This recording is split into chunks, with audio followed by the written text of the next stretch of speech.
ইনশাআল্লাহুল আজিজ। উক্ত বিষয়ে আলোচনা করার পূর্বে যে বিষয়টা আপনাদেরকে বলতে চাইছি সেটাও একটা দাওয়াতের পার্ট, দাওয়াতের অংশ। আর তা হলো, আজকে আমরা এখানে বসে পর্দার আড়ালে মা বোনেরা এবং আশেপাশে যারা ছড়িয়ে ছিটিয়ে আছেন, যিনারা এখানে এসেছেন, সবারই উদ্দেশ্য হচ্ছে এই মাদ্রাসাকে আর্থিকভাবে সহায়তা করা এবং দ্বীন ইসলামের কিছু কথা শোনা। এছাড়া আর দ্বিতীয় কোনো উদ্দেশ্য বোধহয় নাই, আমি যতটুকু বুঝি। একটা বিষয় আমি দুটো কথা বলতে চাইছি। তার এক নম্বর কথা হচ্ছে, যারা আজকে আমরা এখানে উপস্থিত হয়েছি, বসে আছি সামনে আমরা যারা, তারা আমার জানা মতে বোধহয় সবাই মুসলমান। কি বলেন? সবাই ইসলাম ধর্মাবলম্বী। হয়তো অনেক প্রোগ্রামে বিভিন্ন ধর্মের মানুষ আসে, তো আমার মনে হয় আপনারা আজকে আমরা যারা বসে আছি সবাই আমরা মুসলমান। আল্লাহ সুবহানাহু ওয়া তাআলা আমাদেরকে পাঠিয়েছেন তার জমিনে। শুধু পাঠাননি, পাঠানোর পর একটা গাইডলাইন দিয়েছেন যে কি করে চলতে হবে। আর এই গাইডলাইন আমাদেরকে বুঝিয়ে দিয়ে গিয়েছেন পৃথিবীর মহান শিক্ষক, সর্বকালের সর্বশ্রেষ্ঠ শিক্ষক, যার নাম মুহাম্মদ সাল্লাল্লাহু আলাইহি সাল্লাম। তিনি আমাদেরকে আমাদের একেবারে যে ভাষা আমরা বুঝি সে ভাষায় ভাষান্তর করে আমরা বুঝে গেছি যে আমাদেরকে কি করতে হবে কি করতে হবে না। রাসূল সাল্লাল্লাহু আলাইহি সাল্লাম থেকে শুরু করে আমাদের ইমাম সাহেব বা আমাদের যিনারা শিক্ষক, তিনারা আমাদেরকে আমাদের ভাষায় বুঝিয়ে দিয়েছেন। এখন যতগুলো ভাইয়ের আমার এখানে সামনে বসে আছেন কিংবা বোনেরা, আপনারা বলেন তো যে আপনাদের সামনে যদি কোথাও কোরআনের অপমান করা হয়, কেউ কোরআনকে অপমান করছে আপনার সামনে, আপনি তেলাওয়াত করছেন, ও ডিস্টার্ব করছে, অথবা আপনি একটা কোরআন বুকে করে নিয়ে আসছেন, কেউ কোরআনটাকে টেনে আগুনের মধ্যে জ্বালিয়ে দিয়েছে, যারা সামনে উপস্থিত রয়েছেন কেউ সহ্য করবেন? বলেন। নায়ের আওয়াজটা খুব আস্তে হলো মনে হচ্ছে। কোন মুসলমান যদি শুধু নাম কাওয়াজতেও মুসলমান হয়, মানে নামাজ পড়ে না বাট আধার ভোটার সব জায়গায় আছে আব্দুর রহমান, দুনিয়ার বুকে অন্তত সে তো মুসলমান, আল্লাহর কাছে গিয়ে মুসলমান না, দুনিয়ার বুকে মুসলমান। তো সেই মুসলমানের সামনেও যদি কেউ কোরআনকে অপমান করে, অবশ্যই সে প্রতিবাদ করবে, নিশ্চিত করবে। তার গায়ে যতক্ষণ রক্ত থাকবে অতক্ষণও লড়াই করে যাবে, যতক্ষণ তার ফুসফুসটা কাজ করবে অতক্ষণ লড়াই করে যাবে। কি যাবে কি যাবে না? আপনারা লড়াই করবেন ইনশাআল্লাহ। গুড। রাসূল সাল্লাল্লাহু আলাইহি সাল্লাম, আল্লাহ সুবহানাহু ওয়া তাআলা যখন তার উপরে কোরআন নাজিল করতেন, জিবরাইল আলাইহিস সালাতু সালাম তার অন্তরের মধ্যে কোরআনকে গেঁথে দিতেন। এই কোরআনের দাওয়াত তিনি দিতেন কোরআনুল কারীম তেলাওয়াতের মাধ্যমে। কেননা তাদের ভাষা আরবি। হাইয়া আলাস সালাহ মানে তোমরা নামাজের দিকে আসো, এটা আমরা না বুঝলে সৌদি আরবের লোক কিন্তু বুঝে। বুঝতে পারছেন তো আমার কথা? তো কোরআনুল কারীম তেলাওয়াত করা মানে দাওয়াত দেওয়া। মক্কার মধ্যে যেটাকে কাবা শরীফ বলা হয়, মক্কার যে কাবা শরীফ, সেই কাবার মধ্যে রাসূল সাল্লাল্লাহু আলাইহি সাল্লাম কোরআনুল কারীম তেলাওয়াত করতেন। আর কাবাটা ছিল খোলা জায়গায়। ঠিক একটু মনে করে নেন, এই যে গাছটা দেখছেন এটা হচ্ছে কাবা, এর চারিপাশে সালাত হয়, কোরআন তেলাওয়াত হয়, আর এইটা বাড়ি ওইটা বাড়ি, চারিদিকটা বাড়ি, খোলা জায়গা, প্রাচীর দেওয়া নেই। তো কেউ যদি এখানে দাঁড়িয়ে কেউ কোরআন তেলাওয়াত করে, একটা মাদ্রাসার বাচ্চা, তো এই পাশের বাড়ির লোক শুনতে পাবে কি পাবে না? আমার বক্তৃতা বুঝতে হবে, পাবে কি পাবে না? রাসূল সাল্লাল্লাহু আলাইহি সাল্লাম যখন কোরআনুল কারীম তেলাওয়াত করতেন, আবু জেহেল অথবা সাইবা ওরা চিন্তায় পড়ে গেল যে এই কোরআন যদি আমাদের স্ত্রীরা, আমাদের ছেলেমেয়েরা, মক্কার মানুষরা শুনে ফেলে তো তারা দ্বীন ইসলাম গ্রহণ করবে। কেন? কোরআনটা হেদায়েতের নূর। তো কি করে এই কোরআনের আওয়াজকে নিচু করা যায় বা কি করে কোরআনের আওয়াজকে আটকানো যায়, তার জন্য তারা একটা সিদ্ধান্ত নিল। সিদ্ধান্ত কি ছিল জানেন? রাসূল সাল্লাল্লাহু আলাইহি ওয়াসাল্লাম যখন কোরআন তেলাওয়াত করতো, তো ওতবা সাইবা আবু জেহেলের কিছু ইয়াং ছেলেরা ছিল, সেই ইয়াং ছেলেরা রাসূল সাল্লাল্লাহু আলাইহি ওয়াসাল্লামের চারিপাশে বসে চিৎকার করত। কেন বলেন তো? আমি যদি আস্তে কথা বলি, আপনারা যদি জোরে কথা বলেন, তাহলে আমার আস্তে কথাটা কি পাশের বাড়ির মানুষ শুনতে পাবে আপনার চিৎকারের চোটে? পাবে না। রাসূল সাল্লাল্লাহু আলাইহি ওয়াসাল্লাম যখন কোরআনুল কারীম তেলাওয়াত করতেন, তখন কিছু শয়তান, বেদিন, বেঈমান, বখাটে মানুষ তিনারা জোরে জোরে চিৎকার করতেন, যাতে করে আল্লাহ রাসূল সাল্লাল্লাহু আলাইহি ওয়াসাল্লামের এই কোরআন তেলাওয়াত মক্কার ঘরে ঘরে না পৌঁছে যায়। পৃথিবীটা কার? আল্লাহ তাআলার। আইন চলবে কার? আল্লাহ তাআলার। আল্লাহ সুবহানাহু ওয়া তাআলা কোরআনুল কারীমের মধ্যে ৭ নম্বর সূরা, সূরা আরাফ, আয়াত নম্বর ২০৪, ছোট ছোট মাদ্রাসার বাচ্চাদেরও মুখস্থ আছে। ওয়াইদা কুরিয়াল কোরআন, ওকে বলেন, ও বলতে পারবে। ৭ নম্বর সূরার ২০৪ নম্বর আয়াত আল্লাহ সুবহানাহু ওয়া তাআলা নাজিল করে দিলেন। নাজিল করে দিলেন। এই আয়াতের অর্থ কি? এই আয়াতের অর্থ হচ্ছে, আল্লাহ সুবহানাহু ওয়া তাআলা বললেন, যখন তোমাদের সামনে কেউ কোরআন তেলাওয়াত করে, কোরআন পাঠ করে, তখন তোমাদের দায়িত্ব দুটো। এক, তোমরা চুপ থাকবে। কোরআন তেলাওয়াত হলে কি করতে হবে? কাদের উপর আয়াত নাজিল হচ্ছে? কাফের, বেদিনের উপরে, যে শয়তানগুলো। দুই, তোমরা মনোযোগ সহকারে শুনবে। চুপ থেকে তারপরে তো শুনতে হয়। তাহলে কোরআন যখন তেলাওয়াত হবে, আল্লাহ তাআলা ধমক দিয়ে আসমান থেকে নাজিল করে দিলেন, আমার জমিনে যখন আমার কোরআন কেউ তেলাওয়াত করবে, তখন গোটা পৃথিবীর সবারই দায়িত্ব হচ্ছে দুইটা। এক, তোমাকে চুপচাপ থাকতে হবে। দুই, মনোযোগ সহকারে কোরআনকে শুনতে হবে। এই আয়াতটা নাজিল হয়েছিল কাফের, বেদিন, বেঈমানদের জন্য। তারা কোরআনের আওয়াজকে দমে দিতে চেয়েছিল, আল্লাহর কোরআন যেন ঘরে ঘরে না পৌঁছায় তার সুব্যবস্থা করেছিল। কিন্তু আমার আল্লাহ সুবহানাহু ওয়া তাআলা নাজিল করে বলে দিলেন, চলবে না, আমার আয়াত প্রত্যেক ঘরে পৌঁছাবে। যখনই কোরআন তেলাওয়াত হবে তখনই তোমরা চুপ করে যাবে। এটা আল্লাহ সুবহানাহু ওয়া তাআলা নাজিল করেছেন 1450 বছর পূর্বে। 1 মিনিট, আমরা এখানে যারা উপস্থিত আছি সবাই মুসলমান? মুসলমান। আপনি আমাকে ইমানদারিত্বের সাথে এখন একটা কথা বলেন। শাহিনুর রহমান যখন বাড়ির থেকে বেরোয়, আমি আমার স্ত্রীকে মাঝে মাঝে জিজ্ঞাসা করি, বক্তৃতা খুব কড়া দিই? এই কড়া দিতে গিয়ে তো ফিল্ড হারিয়ে ফেলবো, মানুষ আমাকে আর ডাকবে না। তো তুমি সিদ্ধান্ত কি নিয়েছো বলো তো? বক্তৃতাকে একটু নরম করব? তা আমার স্ত্রী বলছে, তোমার যদি আরো কড়া থাকে তো চালিয়ে দাও ইনশাল্লাহ। এটা আমাদের পেশা নয়। আল্লাহর কসম করে বলছি, প্রত্যেকটা মানুষ এখানে যারা রয়েছে একেবারে কলিজা দিয়ে ভালোবাসে। আপনার নিজের ভাই অত ভালোবাসে না আমি যত আপনাকে ভালোবাসি। তাই আপনাকে কথাগুলো বলছি, মনোযোগ সহকারে শুনবেন। আপনি আমাকে ডাকেন না ডাকেন, দ্যাট ডাজন্ট ম্যাটার, বাট আমি আপনাকে হক কথা বলে যাব, যেগুলো শুনতে কষ্ট হলো, কথা এটাই বাস্তব। সেটা কি? রাসূল সাল্লাল্লাহু আলাইহি ওয়াসাল্লাম এর কোরআনের আওয়াজকে যারা বন্ধ করে দিতে চেয়েছিল, দমিয়ে দিতে চেয়েছিল, তাদের প্রেক্ষিতে আল্লাহ তাআলা আয়াত নাজিল করে বললেন যে তোমরা চুপ থাকো এবং কোরআন শোনো, এটা বলেছিলেন। আচ্ছা বলেন তো, এখানে যখন সভাপতি সাহেব কথা বলা শুরু করেছিলেন, তিনি নিশ্চয়ই একটা না একটা কোরআনের আয়াত বলেছিলেন। আমার আগের বক্তা নিশ্চয়ই একটা না একটা কোরআনের আয়াত বলেছিলেন। আমি শাহিনুর রহমান নিশ্চয়ই একটা আয়াত অন্তত তেলাওয়াত করেছি। এবার দিগড়ির যুবক ভাই এবং বোনেরা, আমার বাবা জীবনেরা, এবার উত্তর দেন। আমি যখন এখানে বসে বলছি ইয়া আইয়ুহাল্লাযীনা আমানু, এটা কোরআনের আয়াত, আর বাইরে আপনার সন্তান বাদামের কাছে গিয়ে বলছে, কাকু বাদাম ক টাকা সওয়া। আপনি বলেন ও কোরআনকে অপমান করছে কি করছে না?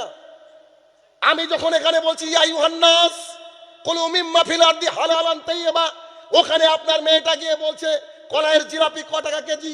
বলেন ও কোরআনকে অপমান করছে কি করছে না? যে আয়াত নাজিল হয়েছে বেদিন বেঈমানের উপরে, সেই আয়াত আমি আপনাকে শোনাচ্ছি কেন? কারণ যেখানে কোরআনের আওয়াজ হবে, যেখানে কোরআন এবং সুন্নাহর আলোচনা হবে, আশপাশটা থাকবে সাইলেন্ট এবং নীরব। যদি মুসলমান হয়, মুসলমানের বাচ্চা হয়, ওর বাচ্চাটাকে যদি নিজে মুসলমান বলে দাবি করে, তাহলে ওকে দোকানপাট এখন বন্ধ করে দিতে হবে। কত বড় বেহায়া মানুষ, যেখানে কোরআন এবং সুন্নাহর দাওয়াত চলে তার পাশে দোকান চলে কি করে, মেলা চলে কি করে? কত বড় নির্লজ্জ বেহায়া হলে কাজ করতে পারে? আরে হিন্দু যদি করে তাহলে মেনে নেওয়া যেত, ইহুদি খ্রিস্টান করলে মেনে নেওয়া যেত। মুসলমানের বাচ্চা, ও মুসলমান, ও 14 গোষ্ঠীর মুসলমান, সে এসে দোকান বসায় এখানে। আমি যদি মাদ্রাসার কমিটি হতাম, আল্লাহর কসম করে বলছি, নিয়ে আসেন কোরআন, আমি কোরআন হাতে নিয়ে বলবো, আল্লাহর কসম করে বলছি, হয় বলতাম যে জলসা করব, একটা দোকানপাট বসবে না, আর নইলে আমি জলসা করতামই না। দরকার হলে গ্রামের মানুষ আমাকে তাড়িয়ে দিত, চলে যেতাম। কেন? কেন? আমি খেতে গিয়েছিলাম পাশের বাড়িতে, রাস্তাঘাটে যেভাবে জেনা চলছে, এই মাদ্রাসার প্রত্যেকটা শিক্ষক যদি সারা জীবন তাহাজ্জুদ পড়ে, সারা জীবন যদি সবাই তাহাজ্জুদ পড়ে, তারপরে এই জেনার পাপের নেকি থেকে বাঁচার রাস্তা আছে কিনা আমার জানা নাই। আপনি এখন যান, যদি না পান আপনি আমাকে স্টেজ থেকে নামিয়ে দেন, I am ready to go there. বিশ্বাস করেন, আল্লাহর কসম করে বলছি, বাইরে ঠেকাতে পারছে না ভলেন্টিয়াররা, নারী পুরুষ একাকার হয়ে রাস্তা দিয়ে চলে যাচ্ছে, আর দোকানপাটে একেবারে ছয় লাভ হয়ে অবস্থা বাইরে। তাহলে এখানে যে কি নেকি করতে এসে যদি এত গুনাহ করতে হয়, এসব ঘোড়া ডিম করার যুক্তি আছে কি? কষ্ট পাচ্ছেন? এই মাদ্রাসাকে করা হয়েছে এলাকায় কোরআন এবং সুন্নাহকে শেখানোর জন্য। একটা বছরে একটা দিন জলসার আয়োজন করা হয়। কেন? কারণ মাদ্রাসায় টাকা তো কোটিপতির লোক নাই, বা মাদ্রাসার শিক্ষকরা তো কোটিপতি না, তাদের সংসার চালাতে হয়, তাদেরকে পড়াতে হয়, তাদেরকে এখান থেকে রুজি রুটি নিতে হয়, তো তাদের জন্য টাকা দরকার, আসলেই দরকার। কিন্তু যদি এই টাকাকে ইনকাম করতে গিয়ে যদি এত বড় পাপ হয়ে যায়, তাহলে এইখানে এই অবস্থায় আমরা সবাই পাপের ভাগিদারি হয়ে যাব।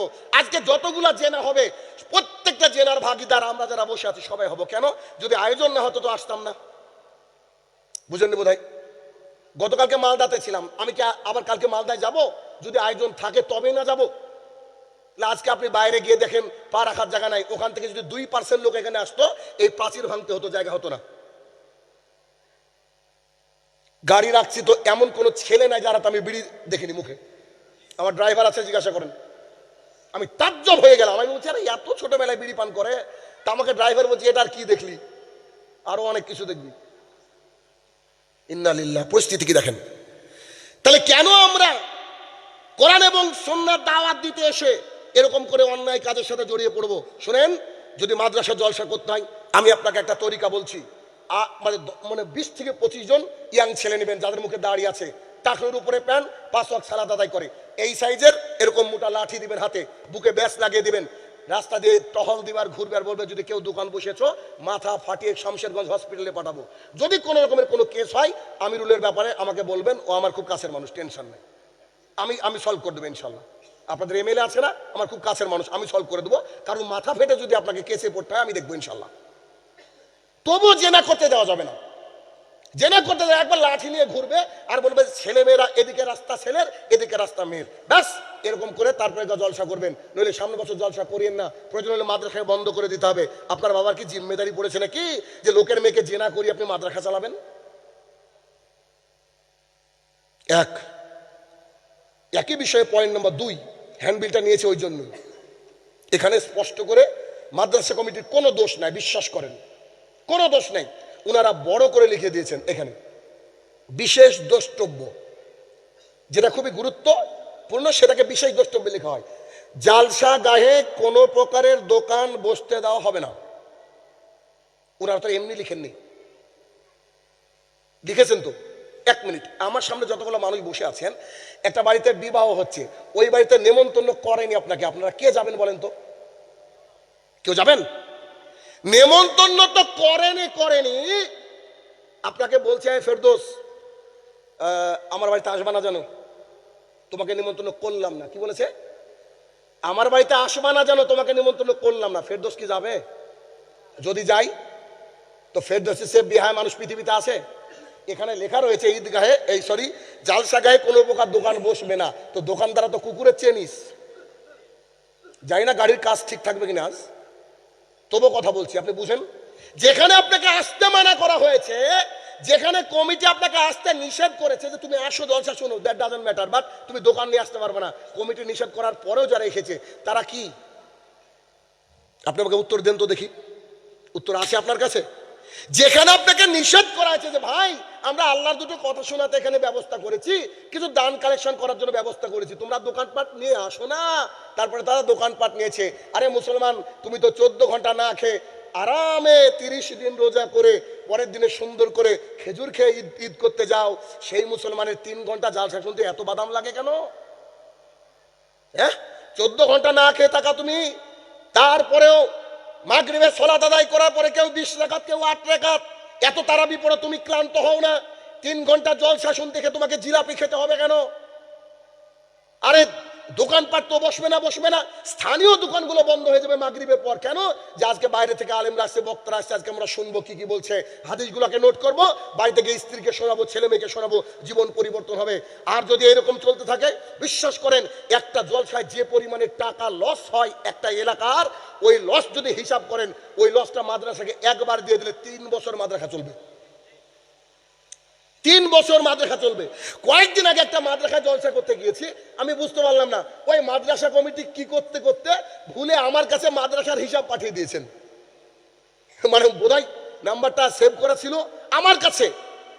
তো ওদের হিসাব করে দেখলাম, ওরা বলছে যে 3টে গরু 4 লাখ টাকা দিয়ে কিনেছে। মানে ফ্রি খাওয়াবে, তোর বাপের টাকা, তুই মানুষকে খাওয়ানোর জন্য তুই মানুষের কাছ থেকে কালেকশন করে তুই 4 লাখ টাকা দিয়ে গরু কিনবি? আজকে এলাকায় কটা গরু জবাই হয়েছে? এই গরুর টাকাগুলা যদি এক জায়গায় জমা করেন, আর কয় মন করে জিলাপি বিক্রি হচ্ছে যাওয়ার পরে একটু রিপোর্ট নিয়ে যাবেন। এই জিলাপিগুলোর টাকা যদি মাদ্রাসাকে দেওয়া যায় না, আর বাদাম বিক্রির টাকা, তাহলে মাদ্রাসা 3 বছর চলবে, লাগবে না সব। কষ্ট পাচ্ছেন? This is the trailer, picture আবি বাকি হে। আমি এভাবে কথা বলি, আপনার পছন্দ নাও হতে পারে, আপনি আমার ভাই, আল্লাহর কসম করে বলছি আপনাকে ভালোবাসি। আপনার সাথে মিলিয়ে চললে পরের বছর আপনি আমাকে ডাকবেন, আমার ব্যবসা ভালো হবে। মানুষ মনে করে ব্যবসা, this is not my business at all. বলছি এই যে আমার ছাত্র বসে আছে, জিজ্ঞাসা করেন, গোটা বিশ্ব থেকে আমার কাছে ছেলে মেয়েরা পড়ে, ওর নাম এমনি নিলাম না, ও আমার ছাত্র। স্পোকেন 4 না 5? স্পোকেন 5 এর ছাত্র। ওদের পরের ব্যাচের ছাত্র ছিল 176, 6খানা দেশ থেকে আমার কাছে পড়ে। আমি WBCS পড়ে, মানে ওই যে অফিসার তৈরি করি। আমি হচ্ছে West Bengal police, Kolkata police, ডিফেন্সের গ্রুপ পড়াই।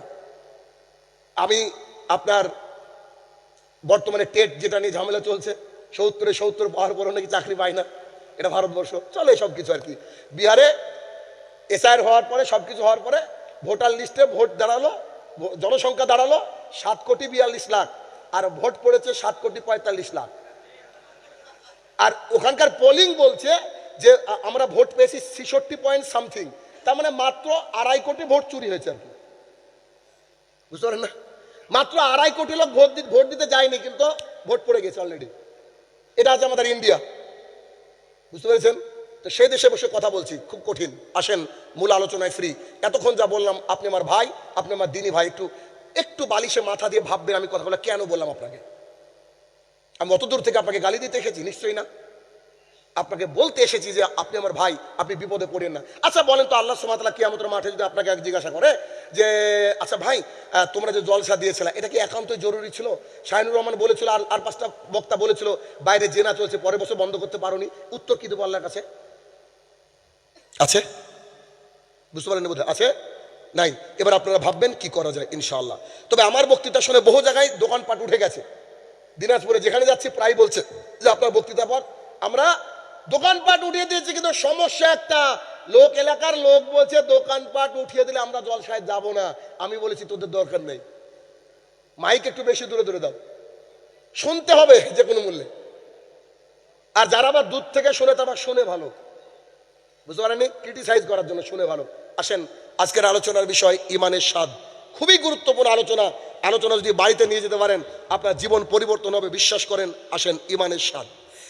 একটু আগে আপনারা অনেকে খাবার খেয়েছেন, গরুর গোস্তের স্বাদ একরকম,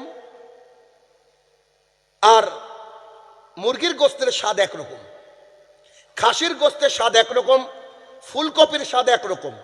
তো বিভিন্ন জিনিস যখন আমাদের মুখে পড়ে তখন আমরা বুঝতে পারি যে কোনটা কোন জিনিস। বুঝতে পারি কি পারি না? আমরা তো পারি, শুভেন্দু অধিকারও পারে, কারণ ও তো 3 বাটি খেয়েছে। এটা তো প্রকাশ্যে, আর গোপনে কত খেয়েছে এটা তো আমরা জানি না। শাহাবুদ্দিনের বাড়িতে হতো 3 বাটি খেয়েছি, খান, ভালো, আসলে গরুর গোশত ভালো, কিন্তু সব দিক দিয়ে ভালো। তো প্রত্যেক কিছু স্বাদ রয়েছে, কিন্তু ইমানের স্বাদ, ইমানের স্বাদ নিয়ে আমার আলোচনা। এখন দেখেন তো ইমানের স্বাদ আপনি পেয়েছেন কিনা, ইমানের স্বাদ আপনি পেয়েছেন কিনা। একটা হাদিস উল্লেখ করব, ইমানের স্বাদ আপনি একটু দেখেন। রাসূল সাল্লাল্লাহু আলাইহি সাল্লাম বলেন, ওই ব্যক্তি ইমানের স্বাদ পাবে যার মধ্যে 3টে জিনিস বিদ্যমান। ভাইরা আমার, আজকের পর থেকে ইমানের স্বাদ পাওয়ার চেষ্টা করতে হবে। করোনার সময় অনেকে বলছে আমি শ্বাস প্রশ্বাস তো নিচ্ছি কিন্তু গন্ধ বুঝতে পারছি না, তখন তাকে ডাক্তারখানায় নিয়ে যাওয়া হয়। কেন? তার ওই শ্বাস প্রশ্বাস নেওয়ার যে অর্গান সেটা বোধহয় একটু ডিস্টার্ব হয়েছে। জিহ্বাতে যদি কোনো কিছু স্বাদ না বুঝতে পারেন তো ডাক্তারের কাছে যেতে হবে। অনেক সময় দেখেন অনেকে গিয়ে বলে যে জিভে কোনো স্বাদ নাই, বলে না, লস অফ অ্যাপিটাইট, অর্থাৎ ক্ষুধা মন্দা, ভালো লাগে না কিছু খেতে। এবার আজকে মুসলমানদেরকে জানাতে চাইছি, আমরা আমাদের নিজেদেরকে জানাতে চাইছি যে ইমানের স্বাদ আছে কিনা, টেস্ট পাবো কিনা একটু দেখেন তো। রাসূল সাল্লাল্লাহু আলাইহি ওয়াসাল্লাম বলেছে যার মধ্যে 3টে জিনিস আছে সে ইমানের স্বাদ পায়। এক, আল্লাহ সুবহানাহু ওয়া তাআলা এবং মুহাম্মদ সাল্লাল্লাহু আলাইহি সাল্লাম তার কাছে সবচেয়ে প্রিয়। যে ব্যক্তি ইমানের স্বাদ পাবে তার প্রথম বৈশিষ্ট্য হচ্ছে আল্লাহ সুবহানাহু ওয়া তাআলা এবং মুহাম্মদ সাল্লাল্লাহু আলাইহি সাল্লাম পৃথিবীর বুকে যত মানুষ, যত টাকা পয়সা, যত ব্যাংক ব্যালেন্স, যত কিছু থাকুক না কেন, সব কিছুর মধ্যে সবচেয়ে দামি তার কাছে আল্লাহ এবং আল্লাহর রাসূল সাল্লাল্লাহু আলাইহি ওয়াসাল্লাম। এই দুজন যদি কারোর প্রিয় হয়, ইমানের স্বাদের 1 নম্বর পর্যায়ে আপনি পাশ করেছেন। একটু আপনাকে থামিয়ে দিয়ে বলি যে আল্লাহর রাসূল প্রিয় কিভাবে। এখন একজন বলছে চলে না আমার সাথে পার্টনারশিপে ব্যবসা করেন, পার্টনারশিপে ব্যবসা করলে লাখ লাখ টাকা লাভ হবে। বলছে ব্যবসাটা কিসের? বলছে তামাক পাতার ব্যবসা। তখন বলছে আচ্ছা দাঁড়াও আমি একটু দেখি কোরআন এবং সুন্নাহ মোতাবেক তামাক পাতার ব্যবসা জায়েজ কিনা। ও ঘাটতে গিয়ে দেখছে আল্লাহ সুবহানাহু ওয়া তাআলা নিষেধ করেছেন, রাসূল সাল্লাল্লাহু আলাইহি ওয়াসাল্লাম নিষেধ করেছেন। তখন এসে বলছে বন্ধু আমি এই ব্যবসা করতে পারবো না। কেন? যে আমাকে আল্লাহ এবং আল্লাহর রাসূলকে আগে ফার্স্ট প্রায়োরিটি দিতে হবে, তারপরে অন্য কিছু। আর একটু দেখেন, আপনি কম্পিউটারে খুব একটা গুরুত্বপূর্ণ কাজ করছেন অথবা মাঠে বসে নিরাচ্ছেন, এমত অবস্থায় মসজিদের মাইকে বলছে হাইয়া আলাস সালাহ।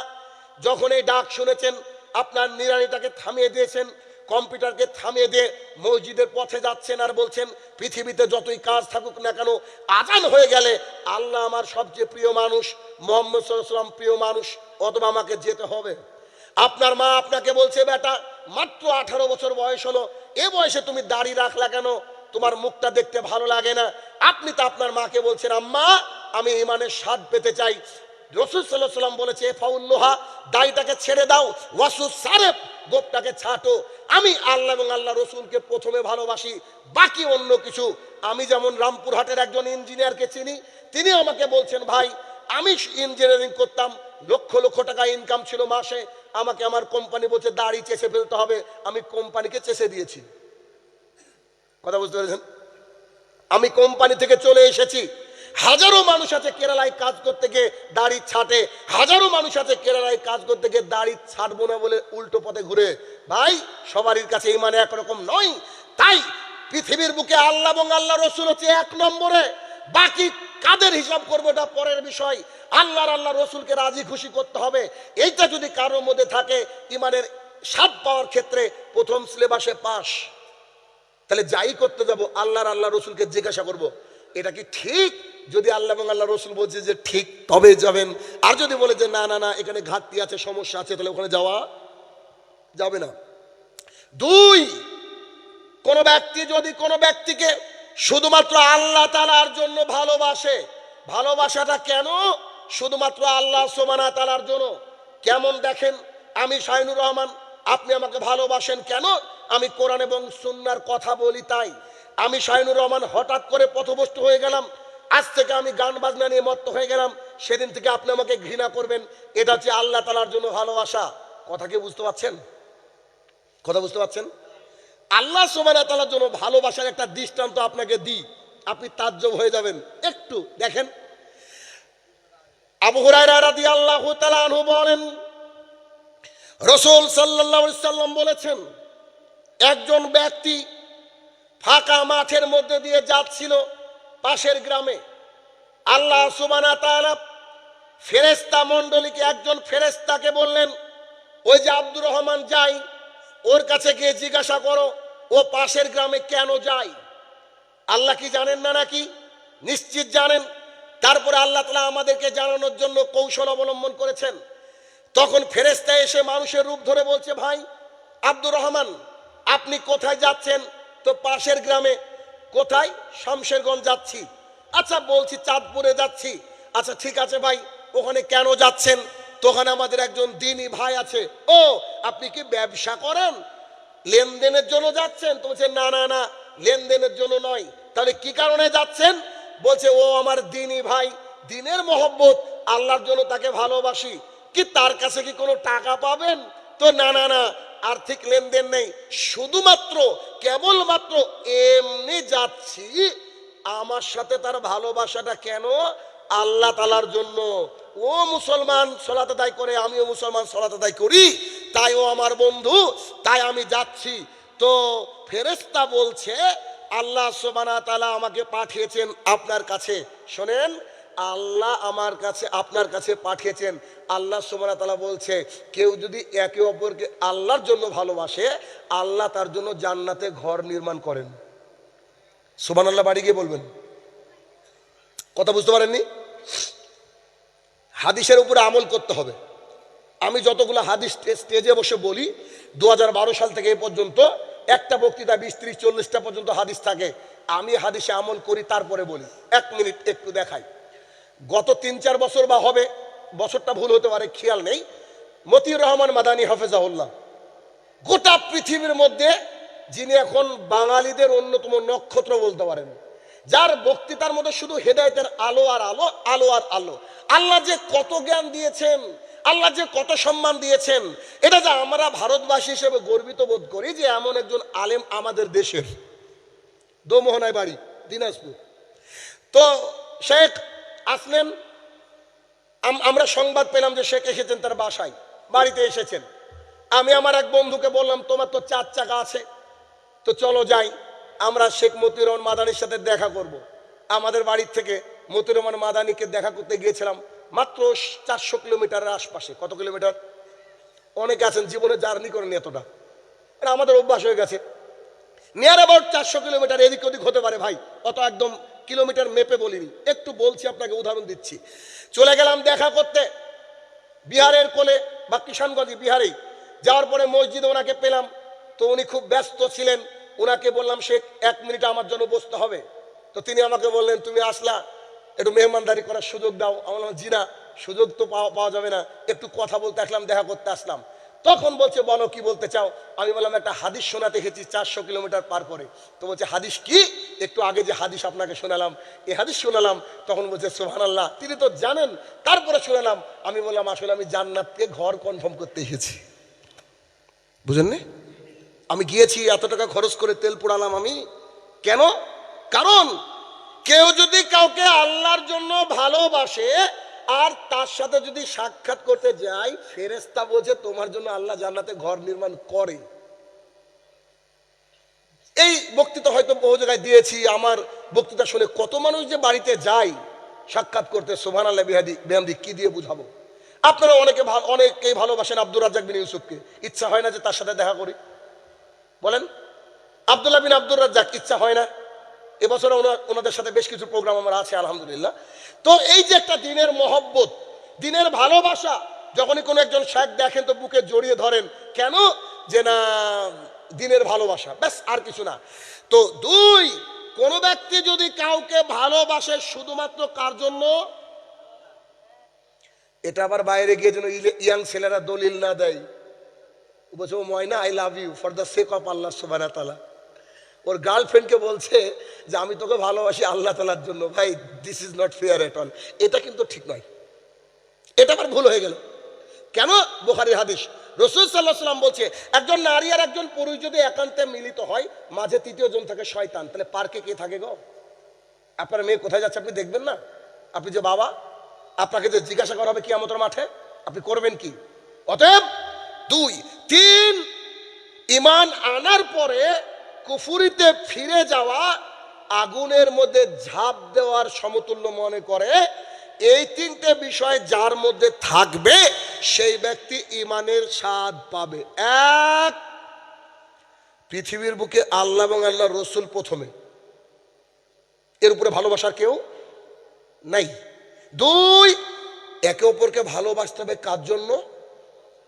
শুধু আল্লাহর জন্য, শুধু আল্লাহর জন্য। 3, ঈমান এনেছি আমরা। এখন যদি আমাদেরকে কেউ 1 কোটি টাকা দেয়, কালেমার পতাকাকে পায়ের তলে দললে মুছলে শেষ করে দেবেন?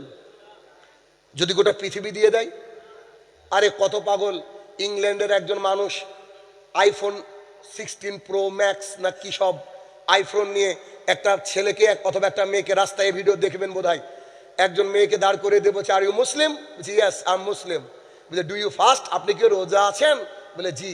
তো পানির বোতলটা দিয়ে বলছে, 1 ঢোক পানি পান করেন, 2.5 লাখ টাকা 3 লাখ টাকা দামের ফোন আপনার। তখন ও উত্তর দিচ্ছে, আইফোনের ফ্যাক্টরি দিয়ে দিল, একটা রোজা ভাঙা যাবে না। বুঝতে পারেননি? এটা কার জন্য? আল্লাহ সুবহানাহু ওয়া তাআলার জন্য। তাহলে আমরা যে ঈমান এনেছি, ঈমানের জায়গায় কেউ যদি আমাদেরকে বলে তোমরা আগুনে ঝাঁপ দাও, কি করো? বলেন আগুনে ঝাঁপ দাও, আমরা রেডি ঝাঁপ দেওয়ার জন্য, কিন্তু কালেমাকে আমরা পেছনে আনবো না। রাজি আছেন না? নাই? এ বিষয়ে তো অনেক কথা বলবো, ঈমানের যেহেতু আজকে আলোচনা, ঈমানের স্বাদ। তার আগে একটা আশ্চর্য হাদিস মনে পড়ে গেল। হাদিস অনেক লম্বা, একটু শর্ট করে আপনাকে দেখাই, একটু দেখেন। রাসূল সাল্লাল্লাহু আলাইহি সাল্লাম সাহাবায়ে কেরামকে বলছেন, ও আমার সাহাবীরা শোনো, তোমাদের পূর্বের একজন ভয়ঙ্কর বাদশা ছিল, যে দ্বীন ইসলামের মহাশত্রু ছিল। তার কাছে একজন জাদুকর ছিল। জাদুকরের বয়স বেড়ে যাচ্ছিল। এক পর্যায়ে জাদুকর বাদশাকে বললেন, আমার বয়স বেড়ে যাচ্ছে, আপনি আমাকে একটা যুবক ছেলে দেন যাকে আমার জাদুবিদ্যা শিখাবো। এরা যুবক ছেলেকে দেওয়া হলো। যুবক ছেলেটা প্রতিদিন তার বাড়ির থেকে জাদুকরের কাছে যায়, জাদু শিখে বাড়ি ফিরে। তো যখন যুবক ছেলেটা আসে, যুবক ভাইয়ের একটু ভালো করে, যখন যুবক আসে, রাস্তার মধ্যে একটা খ্রিস্টান ইহুদি পাদ্রী বসে, ইহুদিদের ধর্মীয় পণ্ডিত বসে। তো সেখানে বসে একটু সময় কাটাই। মাঝে মাঝে তার কথা শুনে তার ভালো লাগে, কারণ ইহুদিদেরকে আল্লাহ কিতাব দিয়েছে, বুঝেননি? এর কথা শুনে ভালো লাগে। এমতো পর্যায়ে প্রতিদিন ছেলেটা দেরি করে যায়। এদিকে যখন দেরি করে যায়, জাদুকর তাকে মারে। বাড়িতে দেরি করে গেলে তার পিতা মাতা মারে। তো বলছে কি করা যায় বলেন তো? বলছে এখান থেকে দেরি হলে বলবা যে ওখানে দেরি হয়েছে, এখান থেকে দেরি হয়ে গেলে বলবো যে ওখানে ছাড়ছে দেরি করে, একটু মিথ্যার আশ্রয় নিবা। ছেলেটা এভাবে যাতায়াত করতে আছে, লম্বা হাদিস। একদিন দেখছে রাস্তার মাঝে বিশাল ভয়ঙ্কর একটা বাঘ, সিংহ বা এরকম কিছু। ছেলেটা বলছে কি করি? একটা পাথর তুললো হাতে। জি, একটা পাথর বা কিছু একটা তুললো। পাথর তুলে ছেলেটা দেখেন কি বুদ্ধিমান। ছেলেটা বলছে, আল্লাহ, এই পাথর দিয়ে আমি ভয়ঙ্কর প্রাণীটাকে মারবো। যদি এই পাদ্রী সত্যি কথা বলে এটা যেন মারা যায়, আর জাদুকর যদি সত্য কথা বলে এজন্য না মরে। কথা বুঝতে পারেনি? তখন ও এটাকে তুলে বিশ্বাস নিয়ে মারলো, সঙ্গে সঙ্গে পশুটা মারা গেল, আর রাস্তা ক্লিয়ার হয়ে গেল, মানুষজন যেতে লাগলো। ছেলেটার ঈমান বেড়ে গেল। তখন এই ঘটনা শোনালো কাকে? খ্রিস্টান পাদ্রীকে। খ্রিস্টান পাদ্রী বলছে, শোনো, আজকের পর থেকে তোমার লাইফ হবে ভিন্ন রকম। তুমি এক আল্লাহর উপরে বিশ্বাস নিয়ে এসেছো, আল্লাহর নাম করে পশুকে হত্যা করেছো, তুমি এখন ঈমানদার। ঈমানদারের কিন্তু কঠিন পরীক্ষা হয়। ধীরে ধীরে চারিদিকে ছড়িয়ে গেল সে কথা। একজন মানুষ আসলো, এসে বলছে, আপনি নাকি জাদু জানেন। ছেলেটাকে বলছে, ছেলেটা তো জাদু জানে না। ছেলেটা করলো কি, কুষ্ঠ রোগীকে ভালো করে দিল। এবার ওই বাদশার দরবারে ছিল জন্মন্ধ মানুষ, জন্মের পর থেকে দেখতে পায় না। সে ব্যক্তি চলে গেল, তার কাছে অনেকগুলো প্রাইজ নিয়ে, উপহার নিয়ে, হাদিয়া নিয়ে গিয়ে বলছে, এই হাদিয়া আপনি আমাকে জাদু দিয়ে ভালো করে দেন। ছেলেটা বলছে, অসম্ভব, আমি হাদিয়া গ্রহণ করি না, রাখেন আপনার হাদিয়া। হাদিয়া সাইডে রেখে বলছে, শোনেন, আমি জাদু দিয়ে মানুষকে ভালো করি না, আমি আল্লাহর কাছে দোয়া করি, আপনি যদি ঈমান আনেন, আল্লাহর কাছে দোয়া করে দেখতে পারি, তিনি আপনাকে সুস্থ করতেও পারেন, আর কি করবেন আমি জানি না। তখন লোকটা বলছে, জীবনে দেখতে পাইনি, এত বছর বয়স হয়ে গেল, তো একটু যদি দেখার ব্যবস্থা আল্লাহ করেই দেয়, ঈমান আনলে অসুবিধা কি, ক্ষতি বা কি? বলছে, কি বলতে হবে বলো। তো সে তাকে শিখিয়ে দিয়েছে এক আল্লাহর প্রতি ঈমান। ছেলেটা যেই দোয়া করেছে, ওই লোকটার চোখ ভালো হয়ে গেছে। এবার 70 বছর 60 বছর বয়সে যখন মানুষ দেখতে পায়, কি আনন্দ! সে রাজার দরবারে চলে গিয়েছে। রাজা তো মহা খুশি। আরে চারিদিকে এই অবস্থা। তখন রাজা ওই বাদশা সবার মধ্যে বসে আছেন, এমত অবস্থায় বলছে, বাবা বাবা, তুমি তো সুন্দর জাদুবিদ্যা শিখেছো। ছেলেটা বলছে, আমি জাদুবিদ্যা শিখিনি। বুঝছো মানে? তুমি কুষ্ঠরোগীকে ভালো করো? বলছে, জি না, আল্লাহ ভালো করে। তুমি আমার মন্ত্রীকে ভালো করেছো? জি না, আল্লাহ ভালো করেছে। আর আল্লাহর নাম শুনলে তো গায়ে জলে কিছু মানুষের, বুঝলেন না? তখন তার মেজাজ খারাপ হয়ে গেছে। তখন বলছে, কি বলো তোমরা? এই তোমাকে এটা কে শিক্ষা দিয়েছে? তো ছেলেটাকে নাম করতে বারণ করেছিল পাদ্রী, ওই পাদ্রীকে ধরে আনা হয়েছে। পাদ্রীকে ছেলেটার সামনে করাত দিয়ে মিডিল দিয়ে ফেলে দেওয়া হয়েছে। কথা বুঝতে পারছেন আমার? একটা মানুষকে মাথা দিয়ে ফেলে দেওয়া হয়েছে। একে বলে ইমানের স্বাদ। ইমান বিক্রি হবে না 5 টাকায়। ভোটের আগের রাত্রিতে ইমান বিক্রি হবে না। কোটি টাকা দিলেও ইমান বিক্রি হবে না। ইমানের যে অনেক স্বাদ রয়েছে, তাই তো আপনাকে বোঝানোর জন্য আজকে আমার এই আলোচনা। একটু দেখেন, এবার মন্ত্রীকে বলছে, তুমি বলো তোমার ভাগ্যে খারাপ আছে? মন্ত্রী বলছে, হ্যাঁ, আমি আল্লাহর প্রতি ঈমান এনেছি, আমি এক আল্লাহর প্রতি বিশ্বাস করি। মন্ত্রীকে সে মেরে ফেললো। এখন রাজা বলছে, না, এই ছেলেকে মারবো না, কষ্ট দিয়ে মারবো। 10-12 জন 8-10 জন লোককে নিয়ে বলছে, নিয়ে যাও, নিয়ে গিয়ে ওকে করবা কি, পাহাড়ের উপরে তুলবা, ওখান থেকে ফেলে দিয়ে চলে আসবা। এবার সেই ছেলেকে নিয়ে চলে গেছে, আল্লাহওয়ালা ছেলে, সেই ছেলেকে নিয়ে চলে গেছে পাহাড়ের উপরে। পাহাড়ের উপর থেকে যে ফেলতে যাবে, ছেলে বলছে, আল্লাহ, আমি তোমার উপরে আস্থা রেখেছি, তোমার উপরে বিশ্বাস অর্জন করেছি, আমি যদি সত্যবাদী হই, তাহলে এদেরকে তুমি এখান থেকে ফেলে মেরে ফেলো। আল্লাহ তাআলা পাহাড়টাকে একটু ঝাঁকিয়ে দিয়েছে, পড়ে মরে গেছে। রাজার দরবারে এসে বলছে, বলেন কি অবস্থা? বলছে, ওরা কই? বলছে, আউট, শেষ। তখন আরো কিছু লোককে নিয়ে বলছে, একে নিয়ে যাও, সমুদ্রের মাঝখানে ফেলে দেবা, ফেলে দেওয়ার পর মেরে ফেলবা। সমুদ্রে নিয়ে গিয়েছে নৌকার উপরে। তারপরে সে ফেলতে যাচ্ছে, একই দোয়া ছেলেটা করেছে, সবাই মারা গেছে। নৌকাটা চালিয়ে আবার রাজার দরবারে এসে বলছে, বলেন। তখন বলছে, বাপরে বাপ, তোমাকে বারবার আমি মেরে ফেলতে ব্যবস্থা করছি, তুমি মরছো না, কি ব্যাপার? ছেলেটা কি বুদ্ধিমান ছিল দেখেন। ছেলেটা বলছে, হ্যাঁ, আপনি আমাকে মারতে পারবেন, শর্ত একটা। তো কি?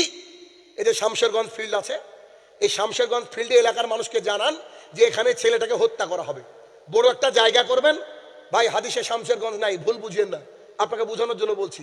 আমাকে উঁচুতে দাঁড় করিয়ে দিবেন, একটা তীর নিবেন, তীর নিয়ে আমি একটা দোয়া শিখিয়ে দিব, একটা মন্ত্র শিখিয়ে দিব। ওই মন্ত্রটা সবারই সামনে জোরে জোরে পড়বেন, আর তীরটা মারবেন, আমার ডান পাশে লাগবে কানের, আমি ওখানে মারা যাব। রাজা বলছে, যাই হোক না কেন, তাই হোক না কেন, ধর্মকে বাড়তে দেওয়া যাবে না, ধর্মকে বাড়তে দেওয়া যাবে না। বিশাল বড় আয়োজন, হাজার হাজার মানুষ দেখছে আজকে কে জিতে। রাজা দেখবেন, পৃথিবীর বেশিরভাগই রাজারা একটু মূর্খ হয়, বোকা হয়। আমাদেরটা তো আমেরিকার ভিসাই পায় না, ইংরেজি বলতে পারে না, তার জন্য এটাতে ছেড়ে দেন। তো বেশিরভাগই রাজারা দেখবেন একটু বোকা টাইপের হয়। রাজা তীর নিয়ে রেডি, হাজার হাজার মানুষ। কে জিতে? আল্লাহর লোক জিতে নাকি বাদশাহ জিতে? অনেকের টুকটাক ইমান আসলো, ধরেন ভাবছে কি করবো, এদিকে যাবো না ওদিকে যাবো, সুবিধাবাদী জিন্দাবাদ আছে না, এরকম অবস্থা। তখন ছেলেটা বলছে, রাজা মশাই, জি। সবাই সাইলেন্ট, একটা কথাও নাই, সবাই চুপ। বলছে, আপনি যখন আমাকে তীরটা ছুড়বেন, তখন একটা মন্ত্র বলবেন, একটা কথা বলবেন। কথাটা কি? বিসমিল্লাহি। বিসমিল্লাহ মানে কি? আল্লাহর নাম। বিসমিল্লাহি হাজা রাব্বিল গুলাম। এর অর্থ কি জানেন? আমি এই গুলামের, এই যে এই লোকটাকে মারছি, এর রবের নাম নিয়ে মারছি। ব্যাপারটা কি হয়ে যাচ্ছে? আমি আল্লাহর নাম নিয়ে মারছি, সোজা কথা। ঈমান আনারই উপক্রম। ও তার বুঝেনি, ওর মাথায় তো খুন করবো, ছেলেটাকে হত্যা করবো, ব্যাস, আর কিছু না। তখন এই কথা বলে যেই তীরটা ছুঁড়েছে, সঙ্গে সঙ্গে ছেলেটার ডান কানে লেগে ছেলেটা মারা গিয়েছে। এবার রাজা জিতে গিয়েছে। রাজা যে জিতে গিয়েছে, যতজন লোক ছিল সবাই বলছে, আশহাদু আল্লা ইলাহা ইল্লাল্লাহ। বুঝতে পারেননি না? এবার হাদিসে না, আপনাকে বোঝানোর জন্য বলছি। সবাই আল্লাহর প্রতি ঈমান নিয়ে চলে গেছে। এবার আরে একজন ছিল তো ভালো ছিল, এবার তো সবাই। তখন রাজা ক্ষিপ্ত হয়ে গিয়েছে, একটা চেয়ার নিয়ে বসে বলছে, এই এখানে গর্ত খনন করো, শমশেরগঞ্জ ফিল্ডের পাশে গর্ত, বিশাল বড় গর্ত, এখানে আগুন জ্বালিয়ে দেওয়া আছে, একে একে ডাকা চায়, তুমি আসো। তুমি কি আল্লাহকে মানো? তো জি, যাও আগুনে ঝাঁপ দাও। ও আগুনে ঝাঁপ দিয়েছে। এইটুকু বোঝানোর জন্য লম্বা হাদিস আপনাকে নিয়ে আসলাম যে ঈমান আনার পরে যদি কেউ আমাদেরকে বলে ঈমানকে ত্যাগ করতে হবে, তা আমরা কি করব? আগুনে ঝাঁপ দিব, মাগার ঈমান থেকে আমরা ফিরবো না। বুঝতে পেরেছেন কিনা? এইটুকু বলার জন্য লম্বা হাদিস বললাম। হাদিসের শেষ অংশটুকু আপনাকে জানিয়ে যাই। এরকম করতে করতে হাজার হাজার মানুষ নিজে ঝাঁপ দিল আগুনের মধ্যে, শুধুমাত্র ঈমানকে বাঁচানোর জন্য, লা ইলাহা ইল্লাল্লাহকে বাঁচানোর জন্য। সর্বশেষ একজন মহিলা, তার কোলে ছোট্ট কলিজার টুকরা একটা বাচ্চা। এখন মা ভাবছে, আমি যদি মারা যাই, আমার কলিজার টুকরা দুধ পান করাবে কে তাকে? আমার কলিজার টুকরা কার বাড়িতে বাড়িতে খাবার চাইয়ে বেড়াবে? অবস্থা খুব খারাপ। তখন মেয়েটা বুঝতে পারছে না কি করব, মানে মা তো মাই হয়, বুঝতে পারছে না কি করব। সঙ্গে সঙ্গে সেই ছোট্ট কলিজার টুকরা সন্তান বলছে, আম্মু চলো। এইভাবে বেঁচে থাকার চেয়ে এইভাবে জীবন দিয়ে মরে গেলে আল্লাহর কাছে জান্নাত পাবো, সেখানে দুধেরও অভাব হবে না, সেখানে খাবারও হবে না। সুবহানাল্লাহ বিহামদিহি। মা আর সন্তান দিল ঝাঁপ। হাদিসটা আরেকবার রিপিট করি, আগের হাদিসটা। রাসূল সাল্লাল্লাহু আলাইহি সাল্লাম বলেন, যার মধ্যে তিনটে বিষয় বিদ্যমান সে ঈমানের স্বাদ পাবে। এক, তার কাছে পৃথিবীর বুকে সবচেয়ে দামি আল্লাহ এবং আল্লাহর রাসূল। দুই, কাউকে ভালোবাসতে হবে শুধুমাত্র আল্লাহ তাআলার জন্য। তিন, ঈমান আনার পরে কেউ যদি কুফরি করতে বলে, we are ready to die, আমরা মরার জন্য প্রস্তুত, কিন্তু ঈমান ত্যাগ করার জন্য প্রস্তুত নই। আরে এলাকার মানুষই বহুত দিন দেখবেন ভোটের আগের রাতে একটা শাড়িতে ঈমান বিক্রি হয়ে যায়। এসে বলছে, আরে আপনি আমার কাছের লোক গো, আপনাকে ভোট না দেবো তো কাকে দেবো? আল্লাহর কসম করে বলছি ভোট দেবো গো। আরেকজন এসে দুখানা শাড়ি আর 500 টাকা, বলছে আমি তো কিয়ামত পর্যন্ত আপনাকে ভোট দেবো। ঈমান শেষ। আছে না নাই? বলেন আইন নাই? ব্যাস। ঈমানের স্বাদ দেখেন, ঈমানের স্বাদ আপনাদেরকে বুঝাই একটু একটু করে।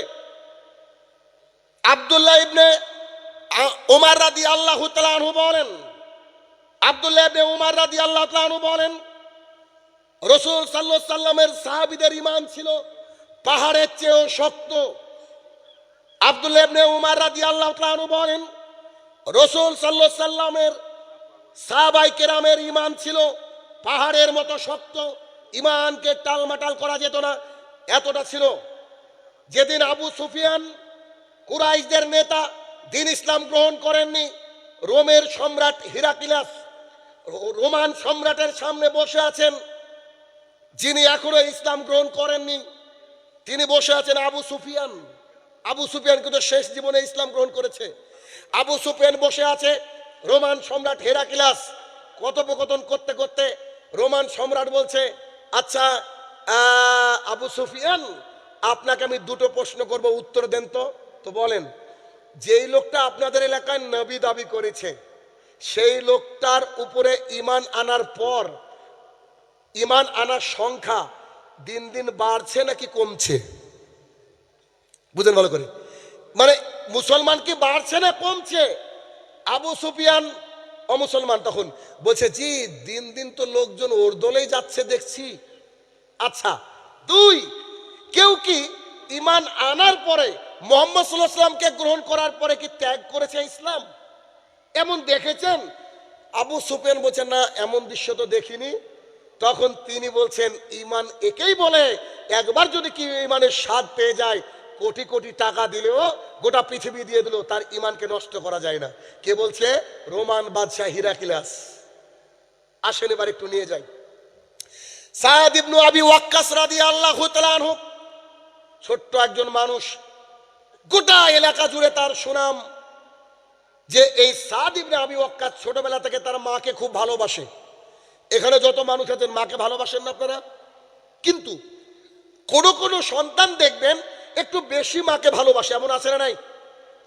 এলাকায় বলে যে এই ছেলেটা মা ছাড়া যে কিছুই বুঝে না গো, বলে কি বলে না? সাদ ইবনে আবি ওয়াক্কাসের ব্যাপারে গোটা এলাকার মানুষ জানতো যে তিনি তার মাকে অতিরিক্ত ভালোবাসতেন। তো সাদ ইবনে আবি ওয়াক্কাস একদিন দিন ইসলাম গ্রহণ করলেন, বেদিন ছিলেন, দিন ইসলাম গ্রহণ করলেন। দিন ইসলাম গ্রহণ করার পর তিনি বাড়িতে প্রবেশ করলেন। বাড়িতে ঢোকার পরে তার মা বুঝতে পেরেছে আমার বেটা দিন ইসলাম গ্রহণ করেছে। দেখেন মা কাকে বলে, সন্তান কাকে বলে, এটা ইতিহাসে সোনালী অক্ষর দিয়ে লেখা আছে। আপনাদেরকে দেখাই, একজন মানুষের ঘটনা বলবো, আগামী আরো কথা বলবো, একটু একটু দেখেন। সাদ ইবনে আবি ওয়াক্কাস তিনি বাড়িতে ঢুকছেন আর তার মা তাকে বলছে, আব্বু। জি আম্মা। শোনো বেটা, বসো। তো তার মা তাকে বসিয়েছেন, বুঝুন ভালো করে। মা তাকে বসে বলছে, বেটা তুমি আমাকে খুব ভালোবাসো তাই না? সাদ বলছে, আরে আশ্চর্য, গোটা পাড়ার লোক জানে, এলাকার লোক জানে আমি আপনাকে কত ভালোবাসি, আর আজকে এ কোশ্চেন কেন আম্মা? তুমি আমাকে খুব ভালোবাসো বেটা? জি খুব ভালোবাসি আম্মা। তুমি আমার জন্য কি করতে পারো? আপনি যা বলবেন তাই, কলিজা দিয়ে দেবো, বলেন। বেটা তুমি কি মোহাম্মদের দিন গ্রহণ করেছো সাল্লাল্লাহু আলাইহি ওয়াসাল্লাম? তুমি কি দিন ইসলাম গ্রহণ করেছো? জি আম্মা দিন ইসলাম গ্রহণ করেছি। তো বেটা ত্যাগ করো। একদিকে মাকে ভালোবাসে, মা আদেশ দিয়েছে কি দিন ইসলাম ত্যাগ করো। বলছে আম্মা কি কথা বলো, আর ঠিক আছে গ্রহণ করেছি করছি, তুমি টেনশন করো না, অসুবিধা নাই, কোনো ঝামেলা হবে না, চুপচাপ থাকো, অসুবিধা নাই। তখন তার মা বলছে, বেটা এ দেখো এই গ্লাস, এই পানি রাখলাম, তুমি যতক্ষণ মোহাম্মদের দিনকে ত্যাগ না করবা তোমার আম্মা জান পানিও পান করবে না। দেখি কে কাকে ভালোবাসে। কত বড় পরীক্ষা এসেছিল বলেন তো, কত বড় পরীক্ষা, বিশাল বড় পরীক্ষা। সাদ ইবনে আবি ওয়াক্কাস রাদিয়াল্লাহু তাআলা মনে করলো মেয়ে মানুষ, এখন বলছে পরে ঠিক হয়ে যাবে, বুঝতে পারলেন। কাজে চলে গিয়েছে, সন্ধ্যাবেলা এসে দেখেছে পানির গ্লাস ওই অবস্থা আছে, মা পানি পান করেনি। বলেন আম্মা তুমি পানি পান করো, অনেক বোঝানোর চেষ্টা করলেন, তার মা পানি পান করলেন না। পরের দিনও অবস্থা খারাপ, মুমূর্ষু অবস্থা। এমত অবস্থায় তাকে বলা হলো যে আম্মা পানি পান করেন। তার আম্মার অবস্থা ধুকছে, কারণ পানি না পান করে বাঁচা যায় না, খাবার না খেয়ে 2-4 দিন বাঁচা যায়, তাই না? তখন বলছে, বেটা আমি পানি পান করবো না তুমি দিন ইসলাম ত্যাগ না করলে। যেটা বলছি মুসলিম শরীফের হাদিস, আপনি তাজ্জব হয়ে যাবেন তার কথা শুনে, সাহাবীর কথা শুনে। দেখেন একেবারে যাই যাই অবস্থা, তার মা মারা যাচ্ছে, পানির গ্লাসের দিকে তাকিয়ে বলছে, পৃথিবীর সাক্ষী থাকুক, সবচেয়ে নাকি যে সন্তান তার মাকে ভালোবাসে, তার মা মুমূর্ষু অবস্থায় তার সামনে তেষ্টায় ছটপট করতে করতে মারা যাবে, গোটা পৃথিবী দেখুক তার মা তার সামনে এই প্রলাপ করছে। তখন তার মা শেষ বাক্যটা তাকে বলছে, বেটা আমি চলে যাচ্ছি, আমি মারা যাচ্ছি, তার আগে একটা কথা বলছি যে তুমি তবুও দিন ইসলামকে ত্যাগ করবা না? তোমার মা মারা যাচ্ছে, একটু কষ্ট হচ্ছে না? এবার হাদিস, সাদ ইবনে আবি ওয়াক্কাস রাদিয়াল্লাহু তাআলা আনহু বলেন, আম্মা আপনি একটা বাক্য শুনে রাখুন, শুধু আপনি নন, আপনার মতো 100টা আম্মা যদি আমাকে দেয়, অথবা আপনার মধ্যে জান দিয়ে দেয় 100টা, প্রত্যেকটা আমার মা যদি আমার সামনে তর্পে তর্পে মারা যায়, তবু আমি মুহাম্মদ সাল্লাল্লাহু আলাইহি সাল্লামের দিন থেকে ফিরে আসবো না, আসবো না, আসবো না। এটা হচ্ছে ঈমান। কথা বুঝতে পেরেছি? আমার সাথে বাইরে থেকে লোকজন দেখা করতে এসেছে, আমার বাড়ি ওই দেওয়ালের কাছে, এখানে মেন রাস্তায় আমার এক চাচাকে জিজ্ঞাসা করা হচ্ছে শাহিনুর রহমানের বাড়ি কোনটা, তো বলছে এই গ্রামে শাহিনুর রহমান নামে কেউ থাকে না। আমাকে নাকি আমার চাচা চিনে না। আমার এখনো চাচাতো ভাইয়েরা বলে একে একা পেলে জবাই করব। অপরাধ আজ পর্যন্ত কোনোদিন কোনো কারণে থানায় গিয়েছে আমার মনে পড়ে না, কোনো কারণে কারোর সাথে ঝামেলা করেছে আমার মনে পড়ে না, কাউকে কোনোদিন গালি দিয়েছে আমার হিসাবে নাই। আমি আম্মা আব্বা বা কারোর সাথে ঝামেলা করেছে পাড়ায় কেউ বলতে পারবে না। এলাকার বুকে প্রায় ছেলে মেয়ে আমার কাছে পড়েছে, সবাই জানে যে কত ভালো একজন মাস্টার। তারপর আমার অপরাধ কি জানেন?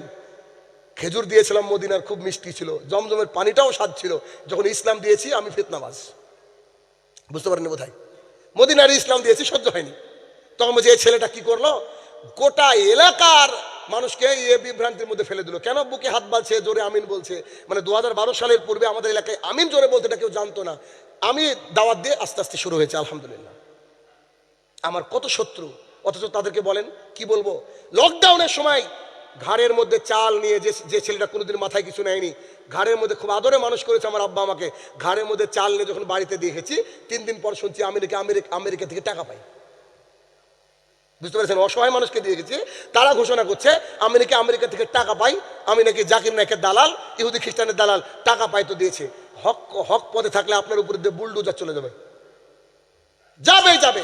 আপনি গ্রামের একজন মানুষকে জিজ্ঞাসা করে দেখেন তো শাহিনুর রহমান চরিত্র, ও উল্টো পাল্টা বলবে। যদি ওকে বলেন যে চলেন আপনাকে প্রমাণ করতে হবে, আল্লাহর কসম করে বলছি একটা প্রমাণ করতে পারবে না। কি দিয়ে বোঝাবেন আপনি? অপরাধ কি? এই যে বুকে হাত বেঁধে সালাত আদায় করি, প্রত্যেকটা মহিলাকে বোরখা পরিয়েছি, দোকান থেকে পানবিড়ি জর্দা গুল সিগারেট তুলে দিয়েছি, এটা আমার অপরাধ। বাড়ি থেকে বন্ধন তুলে দিয়েছে। আমার মসজিদে যতজন মানুষ আছে 100তে 100 মুসল্লি, ফজরে যা, মাগরিবে তাই, এশাতেও তাই, জুমাতেও তাই। আমি বলেছি তার জানাজা পড়বো না যে ব্যক্তি 5 ওয়াক্ত সালাত আদায় করবে না, তার মেয়ের বিয়ে আমি পড়াবো না, ছেলে বিয়ে আমি পড়াবো না যে 5 ওয়াক্ত সালাত আদায় করে না, এটা হচ্ছে আমার অপরাধ। লোকের ইয়াং মেয়েগুলোকে আমি ঢাকছি, এটা আমার অপরাধ। মাচানে বসে আড্ডা দিবে আর দেখবে, কিন্তু এটা ঢাকছি, এটা আমার আর কি অপরাধ? জি, এই অপরাধী হয় যদি হয়, আপনারা দোয়া করেন আল্লাহ আমাকে কিয়ামত পর্যন্ত বাঁচিয়ে রাখুক, কিয়ামত পর্যন্ত শত্রুতা করুক মানুষ, এভাবে চলবে ইনশাল্লাহ। একটু কথা এদিক ওদিক হবে না ইনশাল্লাহ, হবেই না। কি করবেন? মেরে ফেলবেন, ব্যাস, ঝামেলা শেষ। আবারও আরেক শাহিনুর রহমান তৈরি হবে। আল্লাহর জমিনে আবাদ করার লোক থাকবেই থাকবে। সাদ ইবনে আবি ওয়াক্কাস রাদিয়াল্লাহু আনহুকে তার মা বাড়ি থেকে বের করে দিলেন, বুখারী হাদিস। সাদ ইবনে আবি ওয়াক্কাস রাদিয়াল্লাহু আনহু কি বলছে জানেন? একদিন বলছে আমাকে আমার মা বাড়ি থেকে বের করে দেওয়ার পর এতটা খাবারের অভাব আমি পেয়েছি, আমি বাবলা গাছের, হুবলা গাছের পাতা খেয়ে খেয়ে জীবন ধারণ করতাম, তবু ইসলাম ছাড়েনি। আরেকটা হাদিস আজকের সাথে রিলেটেড না, কিন্তু আমার খুব ভালো, হঠাৎ করে মাথার মধ্যে আসলো হাদিসটা। দেখেন, আম্মা জান আয়েশা রাদিয়াল্লাহু তাআলা আনহা বলেন, রাসূল সাল্লাল্লাহু আলাইহি ওয়াসাল্লাম হিজরত করে আসার পর, মদিনাতে আসার পর তার মনের অবস্থা ভালো না। যে কোনো মুহূর্তে শত্রুর আক্রমণ হতে পারে। রাত্রেবেলায় ঘুম তিনি যেতে পারতেন না, খুব ছটফট করতেন। একদিন রাত্রিবেলায় রাসূল সাল্লাল্লাহু আলাইহি ওয়াসাল্লাম আয়েশাকে বলছেন, আয়েশা, আমার মনের ইচ্ছা আমার কোনো সাহাবী যদি আমাকে একটু পাহারা দিত গো, যে নিরাপদ, আপনি নিরাপদে একটু ঘুমান, কোনো সাহাবী যদি আমাকে একটু পাহারা দিত তাহলে আমি একটু ঘুমিয়ে যেতাম গো। আমার খুব কষ্ট হচ্ছে, খুব ঘুম আসছে, আমি ঘুমাতে পারছি না, আমার ইনসিকিউর ফিল করছি, যদি কেউ একটু আমাকে পাহারা দিত আমি ঘুমিয়ে যেতাম। আম্মা জান আয়েশা রাদিয়াল্লাহু তাআলা বলছেন, আমাদের কথা শেষ হতে না হতে আমরা একটা অস্ত্রের আওয়াজ শুনতে পেলাম, তরবারি আর খাপের একটা আওয়াজ শুনতে পেলাম। রাসূল সাল্লাল্লাহু আলাইহি ওয়াসাল্লাম উঠে বলেন, কে? আমি সাদ ইবনে আবি ওয়াক্কাস। আমি সাদ ইবনে আবি ওয়াক্কাস। কোন সাদ ইবনে আবি ওয়াক্কাস? যে ধর্মের জন্য মাকে ত্যাগ করেছে, ধর্মের জন্য বিলাসিতা ত্যাগ করেছে, ধর্মের জন্য খাবার দাবার, সম্মান, স্ট্যাটাস সবকিছু ত্যাগ করেছে। সাদ ইবনে আবি ওয়াক্কাস বলছে, তুমি কেন? আমি আপনার নিরাপত্তায় রয়েছি। হে আল্লাহর রাসূল সাল্লাল্লাহু আলাইহি সাল্লাম, আমি আপনার নিরাপত্তায় রয়েছি, আপনি একটু আরামে ঘুমাবেন, তাই আমি আমার নিজের ঘুমকে ত্যাগ করে আমি রেডি, আপনাকে পাহারা দিচ্ছি, আপনি আমার আরামে ঘুমান। আম্মা জান আয়েশা রাদিয়াল্লাহু তাআলা বলেন যে তার কিছুক্ষণ পর মুহাম্মদ সাল্লাল্লাহু আলাইহি ওয়াসাল্লামের নাক ডাকার আওয়াজ আমি পেলাম, তিনি শান্তিতে ঘুমালেন। ঈমানের স্বাদ, এটা হচ্ছে ঈমানের স্বাদ। যারা আমাকে ভালোবাসেন, যারা দ্বীন ইসলামকে ভালোবাসেন, তারা তো বসে আছেন। যাদেরকে এই বক্তৃতা শোনানোর দরকার ছিল, যাদের অন্তর গলে যেত, তারা আজকে মেলায়। এই জন্য মেলার বিরুদ্ধে এত কথা বলি আমি। বলেন, এই বক্তৃতা শোনার পরে যে কোনো মানুষের অন্তরে একটু না একটু দয়া মায়া হবে ইসলামের প্রতি, কিন্তু যাদেরকে শোনাবো তারা তো ভাই বাইরে। কষ্ট হবে না বলেন তো? কথা বুঝছেন তো আমার? দ্বীন ইসলাম ভাই কি যে মজার জিনিস, যদি গ্রহণ করতে পারেন, এটা বলে বোঝাতে পারবো না। এতে কি আনন্দ, কি আনন্দ! যদি সত্যিকারের দ্বীন ইসলাম আপনার মধ্যে থাকে তাহলে আপনি আনন্দ পাবেন। আসেন আপনাকে একটু একটু করে আরেকটু দেখাই। অন্যতম একজন সাহাবী, যার নাম জানে না গোটা পৃথিবীর এমন কেউ নেই, উমর ইবনুল খাত্তাব রাদিয়াল্লাহু তাআলা আনহু। ইসলামের পূর্বে ছিলেন, খুব কঠোর ছিলেন তিনি, খুব কঠোর। শুনেছেন তো, উমর খুব কঠোর মানুষ।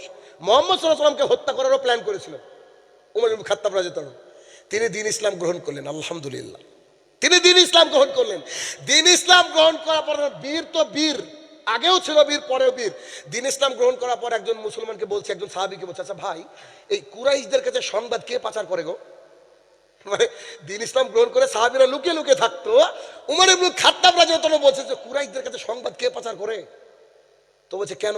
বলছে, বলো না, আমি তো দ্বীন ইসলাম গ্রহণ করেছি, তুমি বলো যে কে পাচার করে। তো বলছে যে ওই যে ইবনু মামার বলে একজন ব্যক্তি আছে, জামিল ইবনু মামার, তো ও ও হচ্ছে দিন মানে আমাদের কথা গিয়ে কোরাইশদেরকে লাগায়। তো বলছে কোথায় পাওয়া যাবে, দেখো একটু খুঁজো। উমর ইবনে খাত্তাব রাদিয়াল্লাহু আনহু গিয়ে দেখছেন জামির ইবনে মামান বসে আছেন। বলছে চিনো আমাকে? জি উমার।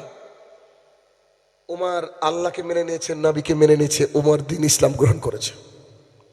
উমর ইবনে খাত্তাব রাদিয়াল্লাহু আনহু বলছেন আমার এই কথা শুনে তড়িৎ গতি মানে বিদ্যুতের মতো, যেমন সুইচ দেওয়ার সাথে সাথে ফ্যান চলে, ওর মেজাজ খারাপ হয়ে গেছে। আর উমরের মতো মানুষ দ্বীন ইসলাম গ্রহণ করেছে, তো অবস্থা খারাপ। সঙ্গে সঙ্গে উমর ইবনে খাত্তাব নিজে বলছেন, তিনি বলছেন তিনি উঠে দাঁড়িয়ে চললেন সামনের দিকে, কাবার দিকে। আমি ওর পেছন পেছন গেলাম, দেখছি কাবার দরজায় দাঁড়িয়ে বলছে, এই কুরাইশরা শোনো শোনো শোনো, উমর সাবি হয়ে গেছে। সাবি মানে বেধর্মী। উমর ইবনে খাত্তাব রাদিয়াল্লাহু আনহু পেছন থেকে বলছে ও মিথ্যা কথা বলছে, উমর সাবি হয়নি, উমর দ্বীন ইসলাম গ্রহণ করেছে, ও ধর্মে ফিরেছে। উমর ইবনে খাত্তাব রাদিয়াল্লাহু আনহু বলছেন যে কুরাইশরা এসে আমার উপরে ঝাঁপিয়ে পড়লো, ওদের সাথে আমি লড়াই করলাম যতক্ষণ না সূর্য মাথার উপরে উঠলো। বুঝতে পেরেছেন কি? উমর ইবনে খাত্তাব দ্বীন ইসলাম গ্রহণ করছে শুনে ওদবা সাহেবার মতন লোক এসে ঝাঁপিয়ে পড়েছে, তাদের লড়াই যদি 8টার দিকে দ্বীন ইসলাম গ্রহণ করে, 12টার দিকে সূর্য মাথার উপরে ওঠে, 4-5 ঘন্টা উমরকে পিষে গেছে ওরা, এতবার মেরেছে, মারছে। উমর যতটুকু পাচ্ছে আর কি রক্ষা করতে মারতে ওরা যখন ক্লান্ত, উমর ইবনে খাত্তাব বলছে আল্লাহর কসম করে বলছি যদি আমরা 300 থাকতাম না, মানে মাত্র যদি আমরা 300 থাকতাম, হয় তোরা থাকতি না আমরা থাকতাম এখানে মক্কায়। সাহস তো এরকম হওয়া উচিত ইসলামের, ঈমান আনলে ওরকম সাহস হয়। তো বলছে হয় তোরা থাকতি না আমরা থাকতাম। আবার তারা ঝাঁপিয়ে পড়েছে, যখন মারতে শুরু করেছে একজন মানুষ, তার হাদিসে নাম আসেনি, রেশমি পোশাক মানে তাদের নেতা, এসে বলছে কি হয়েছে? বলছে উমর ইবনে খাত্তাব সাবি হয়ে গেছে। উমর বলছে না আমি দ্বীন ইসলাম গ্রহণ করেছি। তখন বলছে কোনো মানুষ যদি ধর্মকে ত্যাগ করতে চায় সেটা তার ব্যাপার, তাকে ছেড়ে দাও। উমর ইবনে খাত্তাব রাদিয়াল্লাহু আনহু ওখান থেকে উঠে চলে গেছেন। এটা হচ্ছে ঈমানের স্বাদ। বলতে পারতেন যে মারো না গো, ত্যাগ করে দিলাম, সহজ ছিল বিষয়টা, এটা ইজি ছিল, কিন্তু এটা করেননি তিনি। আসুন আমি বড় বড়দের কথা বলছি। আবু বকর রাদিয়াল্লাহু তাআলা আনহু এলাকার শিক্ষিত মানুষের অন্যতম একজন, হাইলি এডুকেটেড মানুষ, শিক্ষিত মানুষ। আবু বকর রাদিয়াল্লাহু তাআলা আনহু দ্বীন ইসলাম যখন গ্রহণ করলেন, তিনি সালাত আদায় করতেন, সিয়াম পালন করতেন, তিনি ইবাদত করতেন, আল্লাহর কোরআন তেলাওয়াতে মগ্ন থাকতেন। পৃথিবীতে যত সাহাবী এসেছে, এমন একজন সাহাবী যিনি মানে আমি ইনার ব্যাপারে যখন স্টাডি করি না, আমি ভাবি যে আল্লাহ এদেরকে কি দিয়ে বানিয়েছে। বিশ্বাস করেন, আমি যদি খালি আবু বকরের ব্যাপারে আমি 5 দিন আলোচনা করি, আপনি শুধু চোখ দিয়ে ঝরঝর করে পানি ঝরবে আপনার। আবু বকরের ব্যাপারে 5 দিন আলোচনা করলে, এখন এই যে ঘটনা বলবো তার আগে একটা ঘটনা মনে পড়লো, এটা হাদিসটা বুখারীর, একটু বলি আপনি শান্তি পাবেন ভেতরে। আবু বকর কে একটু পরিচয়টা দিয়ে নি একটু। আবু বকরটা কে দেখেন না, আবু বকর কে এটা পরিচয় দেবো না, পরে দিচ্ছি, আগে ওর ইসলাম গ্রহণটা বলি। ইসলাম গ্রহণ হয়ে গেল, আবু বকর কোরআন তেলাওয়াত করতে গেলে কাঁদতেন। যে খুবই ইমানদার তার কিন্তু কোরআন তেলাওয়াত করলে কান্না আসবেই। মক্কা মদিনায় দেখেন না, ওই যে সালাত টিভিতে বা এতে রিলে হয়, দেখেন না আপনারা, কাঁদে। কিন্তু আমাদের এই মসজিদের ইমামরা কাঁদে? ও তো বাড়ি যেতে পারলে বাঁচে, তাড়াহুড়া করে কি করে না? ভাই সাচ্চা আহলুল হাদিস হওয়ার চেষ্টা করেন।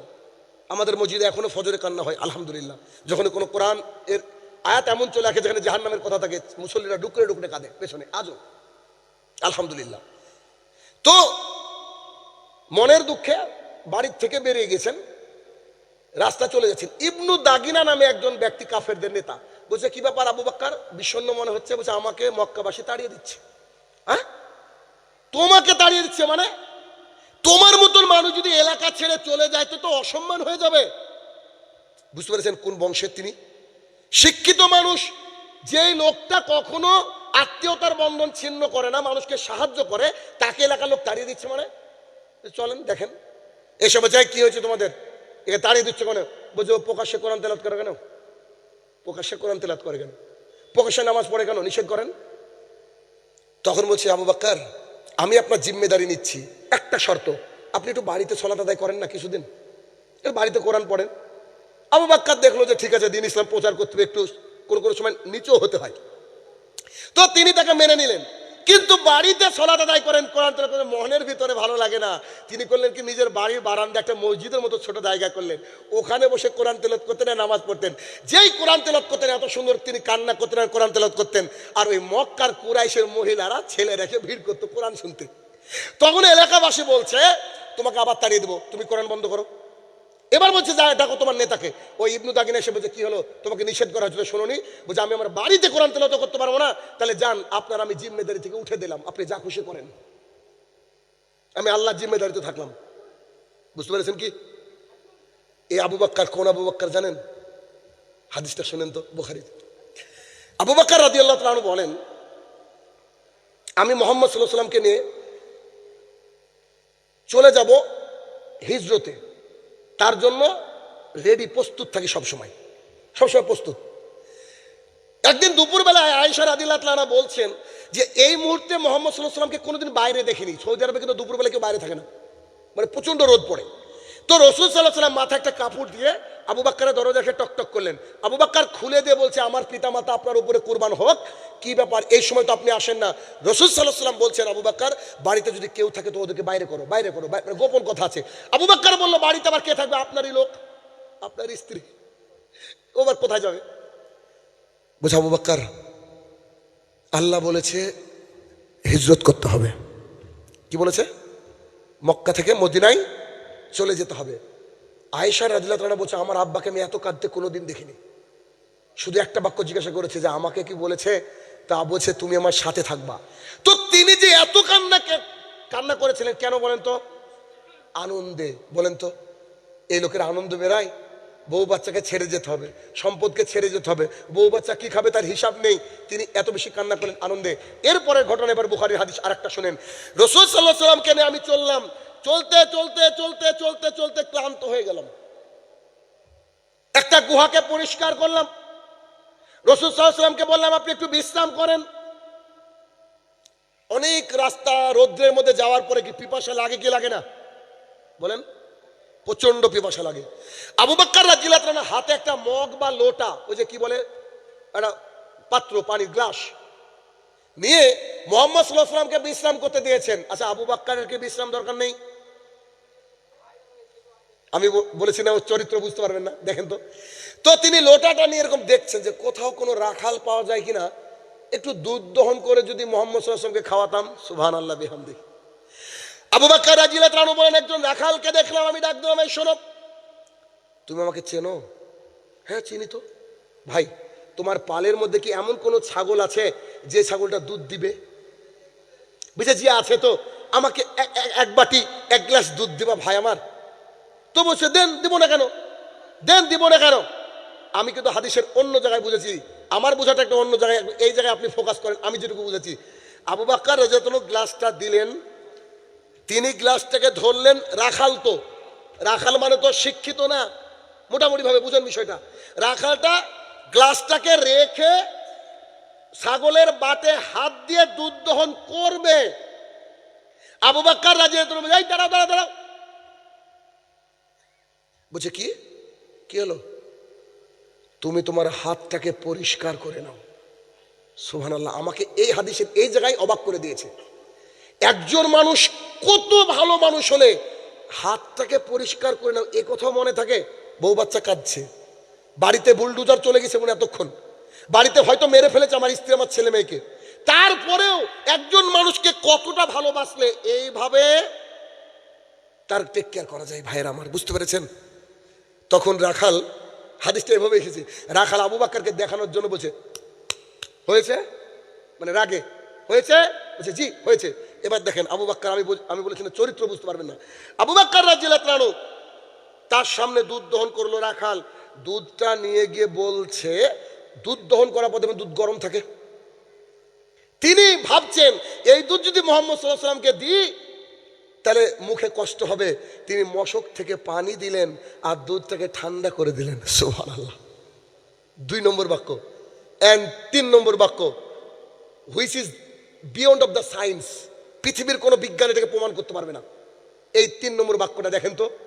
আবু বকর রাদিয়াল্লাহু তাআলা বললেন আমি গেলাম, ভাবলাম যে মুহাম্মদ সাল্লাল্লাহু আলাইহি ওয়াসাল্লাম ঘুমিয়ে থাকলে ঘুমিয়ে থাকতে দিব, তারপরে একটু পরে তুলে তাকে বিশ্রাম নিয়ে খেতে বলবো। দেখলাম মুহাম্মদ সাল্লাল্লাহু আলাইহি ওয়াসাল্লাম উঠে বসেছেন। রাসূল সাল্লাল্লাহু আলাইহি ওয়াসাল্লামকে বললাম যে আপনার জন্য একটু দুধ নিয়ে আসলাম। আমার গায়ের লোম ধরে গেছে ভাই এই বাক্য বলতে গিয়ে। দেখেন আমি একটু দুধ আনলাম, আপনি দুধ পান করেন। আবু বকর রাদিয়াল্লাহু তাআলা বলছেন মুহাম্মদ সাল্লাল্লাহু আলাইহি ওয়াসাল্লাম গ্লাসটা মুখে ধরে যখন দুধ পান করছিলেন আমি আবু বাক্কারের যত তৃষ্ণা ছিল সব মিটে গিয়েছে। I have nothing to say. আমি আবু বাক্কারের যে বুকের মধ্যে তৃষ্ণা ছিল, আমার আর তৃষ্ণা নাই। দুজন একই কষ্ট করেছি, একই সাথে খেয়েছে, বরং আবু বাক্কার একটু বেশি কষ্ট করেছে। তারও পিপাসা লেগেছিল। সে কি বললো? মোহাম্মদ সাল্লাল্লাহু আলাইহি ওয়াসাল্লাম যখন ঢক ঢক করে দুধ পান করছিল, আমার তৃষ্ণা সব চলে গেছে। আমি বলেছি না যে এই চরিত্র আপনি বুঝতে পারবেন না। রাসূল সাল্লাল্লাহু আলাইহি ওয়াসাল্লাম যখন মেরাজে গেলেন, বাড়ির থেকে শুরু করে বাইতুল মুকাদ্দাস 3 মাসের রাস্তা। কদিনের রাস্তা? 3 মাস। মোহাম্মদ সাল্লাল্লাহু আলাইহি ওয়াসাল্লাম এক রাতের মধ্যে বাইতুল মুকাদ্দাস তো কি আল্লাহর কাছ থেকে ঘুরে এসেছে। মেরাজ এসে সকালবেলায় বলছে, এবার সাইবা ওদবারা বলছে, এই তো বলেছিলাম পাগল এই লোকটা, এই লোকটা কথা শুনে কে চলে কে চলে, চলো আমরা আবু বকর বিচক্ষণ মানুষ, তার কাছে যাই। আবু বকরকে বাড়ি থেকে ডাক দিয়ে বলছে, আবু বকর তোমাকে বলেছি পাগলের পাল্লায় পড়ো না। পাগলের পাল্লা বলছে, কি হয়েছে কি হয়েছে তুমি জানো? আচ্ছা বলো তো এখান থেকে বাইতুল মুকাদ্দাস যেতে কত সময় লাগে? আবু বকর বলছে 3 মাস 4 মাস লাগবে। তো বলছে যে একজন বলছে এক রাতের মধ্যে নাকি বাইতুল মুকাদ্দাস গিয়েছে, আল্লাহর কাছে গিয়ে ঘুরে এসেছে, তুমি কি বিশ্বাস করবা? তো আবু বকর বলছে, এটা কে বলেছে গো? তুমি যে এটা তোমারই দোষ, তোমাদের নবী এই মুহাম্মদ সাল্লাল্লাহু আলাইহি ওয়াসাল্লাম বলেছে, তুমি কি বিশ্বাস করো? আবু বকর বলছে, আল্লাহর কসম করে বলছি বিশ্বাস করি। সেদিন থেকে আবু বকরের নাম কি? সিদ্দিক, সত্যবাদী। এই জন্য তো ওই যে পাহাড়ের উপরে উঠে পাহাড় যখন নড়ছিল, আল্লাহ রাসূল সাল্লাল্লাহু আলাইহি ওয়াসাল্লাম আল্লাহকে বলেছিল, পাহাড়ের দিকে তাকিয়ে কি বলেছিল? এই তোমার উপর একজন নবী আছে, একজন শহীদ আছে, একজন সিদ্দিক আছে, তুমি নড়ো না, থামো। পাহাড়কে বলেছিল, পাহাড় থেমে গিয়েছিল। This is Abu Bakr. এই আবু বকরকেও তার এলাকার লোক তাড়িয়ে দিতে বাধ্য হয়েছিল। দ্বীন ইসলাম, ইসলামের স্বাদটা এতটাই যে ইসলামের স্বাদ যদি একবার আপনি পেয়ে যান, এলাকার লোক যদি সব তাড়িয়ে দেয় কোনো অসুবিধা নাই। আমার বাড়িতে একজন নেমন্তন্ন করতে গেছে, ওই যে এরিন নেমন্তন্ন, কি বলে ওকে? ইন্না লিল্লাহ। 12টা 19 শাইনুর রহমান 12টা পর্যন্ত আলোচনা করে চলে গেছে 19। আচ্ছা যা হোক, সংক্ষিপ্ত করবো ইনশাল্লাহ। কোনোদিন 12টার পর আলোচনা করি না ভাই, হাদিস বলতে বলতে হুশ শেষ, আমার হুশই নেই। একজন আমার নেমন্তন্ন করতে এসেছে বাড়িতে। এই খাতনা বুঝেন কিনা? মুসলমানের নেমন্তন্ন করার ঢং দেখেন। কলিং বেল দিচ্ছে, বেরালাম, সালাম দিলাম, ভেতরে আসেন, আত্মীয় মানুষ, ভেতরে ঢুকেন। তো হচ্ছে ভেতরে যাবো না, নেমন্তন্ন করতে আসলাম। ছেলের ওই আগামী মঙ্গলবার, এরকম একটা বার বলেছিল, আগামী মঙ্গলবার ছেলের মুসলমানি, তো আপনাদের সবারই নেমন্তন্ন থাকলো। এটা বলার পরে বলছে, আমি জানি আপনারা কেউ যাবেন না। বুঝলেন? মানে আমাকে নেমন্তন্ন করার পরে বলছে আমরা যাই, মানে এসব আমরা মানি না। তো ও বুঝে নিয়েছে হানাফি। ও হানাফি তো না, এরা হচ্ছে বাটপার হানাফি, বুঝলেন না? হানাফি তো আমরা অরিজিনাল, আমরা হানাফি না। ইমাম আবু হানিফা রাহমাতুল্লাহ কি বলছে? যেটা সৈয়াদি সেটা আমার মাযহাব, তো যেটা সৈয়াদি ওটা আমাদের মাযহাব। তো ওটা তো বুঝে না, এটা নকল হানাফি আর কি। এইটা বলার পরে বলছে, যদি না যান, আপনি যাবেন না জানি, যদি না যান তা আপনার সাথে আমাদের আর সম্পর্ক থাকবে না, আত্মীয়তার বন্ধন আর থাকবে না। আমি বলছি আসসালামু আলাইকুম। বলছে মানে কি? আমি বললাম যে সম্পর্ক শেষ। তো যে সত্যি আপনি বলতে পারলেন? আমি I am sorry for that.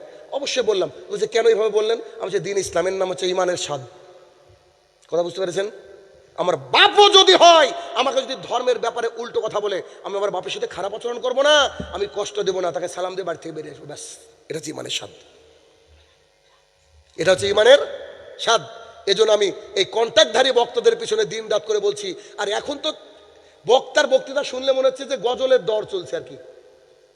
প্রত্যেকটা বক্তা গানের সুরে গজল বলছে, আর গজল তো বলছে অভিনয় সহ করছে। ওর মায়ের গজল এমন ভাবে বুকে হাত দিয়ে করছে, ওর মাকে হয়তো খেতেই দেয় না ও মায়ের গজল বলে ভাইরাল হচ্ছে। জাতীয় তাদেরকে ডাকছে।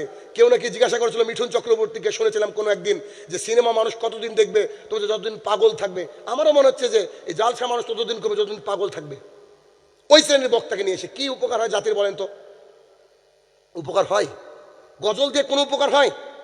পক্ষান্তরে গান শুনতে পায় না, তো ওর নেশাটা মিটাই এই গজল দিয়ে, আর কিচ্ছু না।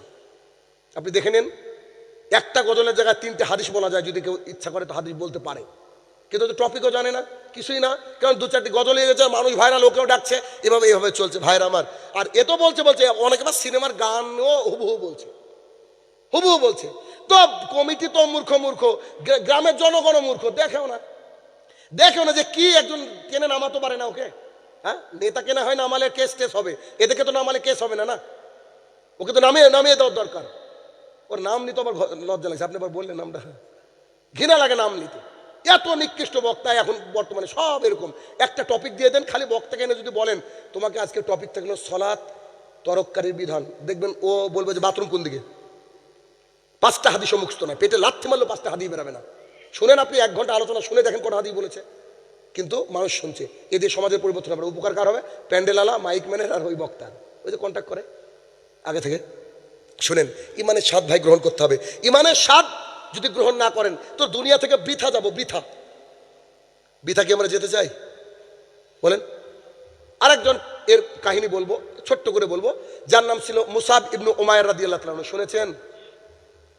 আরে দ্বীন ইসলামের জন্য কোটিপতি ঘরের সন্তান যখন মারা যাচ্ছেন, সাহাবাই কেরাম বলছে তার গায়ে যে চাদরটা আছে মাথাটা ঢেকে দিলে পা বেরিয়ে যাচ্ছে, পা ঢাকলে মাথা বেরিয়ে যাচ্ছে। মোহাম্মদ সাল্লাল্লাহু আলাইহি ওয়াসাল্লামের চোখ দিয়ে ছলছল করে পানি পড়ছে আর বলছে, হাই আমি কি আফসোস, তোমাকে আমি কি অবস্থায় আজকে দাফন করতে হচ্ছে।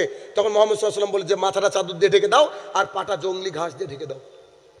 ইমানের স্বাদ, ইমানের স্বাদ। আরেকটু, মক্কার বুকে একটা পরিবার ছিল, মদিনার বুকে মক্কার বুকে একটা পরিবার ছিল, ইয়াসিরের পরিবার। কার পরিবার? ইয়াসিরের পরিবার। ইসলামের ইতিহাসে প্রথম মহিলা শহীদের নাম হচ্ছে সুমাইয়া রাদিয়াল্লাহু তাআলা আনহা। সুমাইয়া রাদিয়াল্লাহু তাআলা আনহা, আম্মার ইবনু ইয়াসির তাদের সন্তান, আর ইয়াসির রাদিয়াল্লাহু তাআলা 3 জনকে লোহার মুকুট পরিয়েছে, পায়ের তলায় বালু। দুপুরবেলা আবু জাহেল দাঁড়িয়ে আছেন, ওদেরকে হত্যা করার প্ল্যান করছে। আর রাসূল সাল্লাল্লাহু আলাইহি ওয়াসাল্লাম ওই রাস্তা দিয়ে যাওয়ার সময় বলছে, ও ইয়াসিরের পরিবার, আজকে আমার কিছু করার নেই, আমার ম্যান পাওয়ার নেই, আমার ক্ষমতা নেই, তবে এতটুকু বলতে পারি, তোমরা একটু ধৈর্য ধারণ করো, আমি দেখতে পাচ্ছি আল্লাহ তোমাদের জন্য জান্নাতে ঘর নির্মাণ করেছে, একটু ধৈর্য ধারণ করো। আবু জাহেল সঙ্গে সঙ্গে সুমাইয়া রাদিয়াল্লাহু তাআলার লজ্জাস্থানে তীর মারলো। আরেকটা রেওয়ায়েতে এসেছে তার 2 দিকে 2 পা ফেড়ে তাকে হত্যা করা হয়, তবুও লা ইলাহা ইল্লাল্লাহ বলেছিল। ইমানের স্বাদ কতটা পেলে কিভাবে আনন্দে মানুষ মারা যায়। খুঁটিতে বাঁধা ছিল আম্মার এবং ইয়াসির। ইয়াসির রাদিয়াল্লাহু তাআলা সহ্য করতে পারেননি অত্যাচার, একদিকে স্ত্রী মারা গেল, উত্তাপ সহ্য করতে না পেরে ওখানে মারা গেল। তারপরে তারা আম্মারকে ছেড়ে দেয়। শুধু ইমানের স্বাদ, ইমানের স্বাদ। এই জন্য মুসলমান সমাজকে পরিবর্তন করতে গেলে ইমানের স্বাদ আপনাকে জানতে হবে। আর ইমান যদি সাহাবায়ে কেরামের মতো একবার হয়ে যায়, এই বাবরি আবার আমাদের হবে, আল্লাহর কসম করে বলছি। কোন বেদিন বেঈমানের বাচ্চা মুসলমানের দিকে চোখ তুলে তাকাতে পারবে না। এত বড় বড় লেকচার দেয়, কেউ দিতে পারবে না। কেন? আমাদেরই মতো দাড়ি টুপি এলা গাদ্দার ওদের সাথে আছে, তাই বলে ওরা। আপনি খোঁজ নিয়ে দেখেন, ওই আপনারই গাদ্দার নেতা ওদের সাথে ট্র্যাপ আছে, যাকে আপনি ভোট দিয়ে নির্বাচন করেন। সে তো আপনার হয়ে একটা কথা বলতে পারে না, বলতে পেরেছে? বলে না। সে উঠে কেন? সে সালাম দেয় না কেন? মুসলমান তো পৃথিবীর যেখানে যাবে সেখানে সালাম দিবে। সে কেন নমস্কার বলতে যায়? সে কেন পুজো উদ্বোধন করতে যায়? তাকে আমরা নেতা বানিয়েছি। এদের মধ্যে ইমান নাই। আর ইমানের স্বাদ কি করে পাবেন আপনি? ইমান থাকলে ও টাকা, ধন, দৌলত, পৃথিবীর সম্পদ, প্রতিপত্তি কিচ্ছু দেখতো না। কি দেখতো? শুধুমাত্র আল্লাহর আল্লাহ রসুলকে আমি ভালোবাসি, ব্যাস, আর অন্য কোনো কিছু নাই। এই জন্য ইমানের স্বাদ গ্রহণ করতে হবে। দেখেন, শেষের দিকে এসে একটা কথা বলি, তা হলো এই মাদ্রাসা থেকে কোরআনের পাখি তৈরি হয়, আমি মনে করি, ঠিক না? এই কোরআনের পাখিদেরকে আপগ্রেড করেন, একটু উচ্চ শিক্ষায় শিক্ষিত করেন, এমন করে শিক্ষিত করেন যাতে করে জাতির সামনে দাঁড়ানোর সময় ও যেন পিছপা না হয়। মানে যেমন করে কম্পিউটার শিখবে, আরবিও জানবে, ইংরেজিও জানবে, অঙ্কেও বিন্দাস হবে। প্রত্যেকটা সন্তান যদি, মুসলমানের সন্তান যদি আজকে একটা করে বিডিও হতো, 2টো করে এমএলএ হতো, উদাহরণ দিচ্ছি আপনাকে, বা দাড়িওয়ালা যদি আপনার ফুড সাপ্লাই অফিসার হতো, তাহলে কি নামের বানানো তো ভুল হতো? বলেন। যদি আপনার এলাকার থানার ওসি যদি ইমানদার দাড়িওয়ালা আহলে হাদিস হতো, এলাকায় কি অপরাধ কমতো কি কমতো না?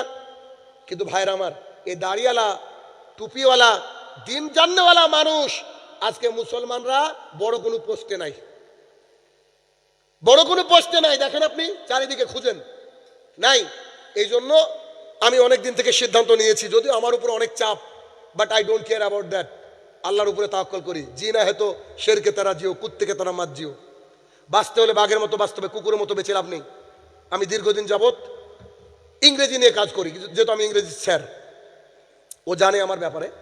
এবছর আমি বাচ্চাদেরকে পড়িয়েছি, আমার কাছে কেউ যদি 50টা ক্লাস করে মিনিমাম 40টা হাদিসও মুখস্থ করবে ইনশাল্লাহ। আমি পড়াচ্ছি কি ইংরেজি।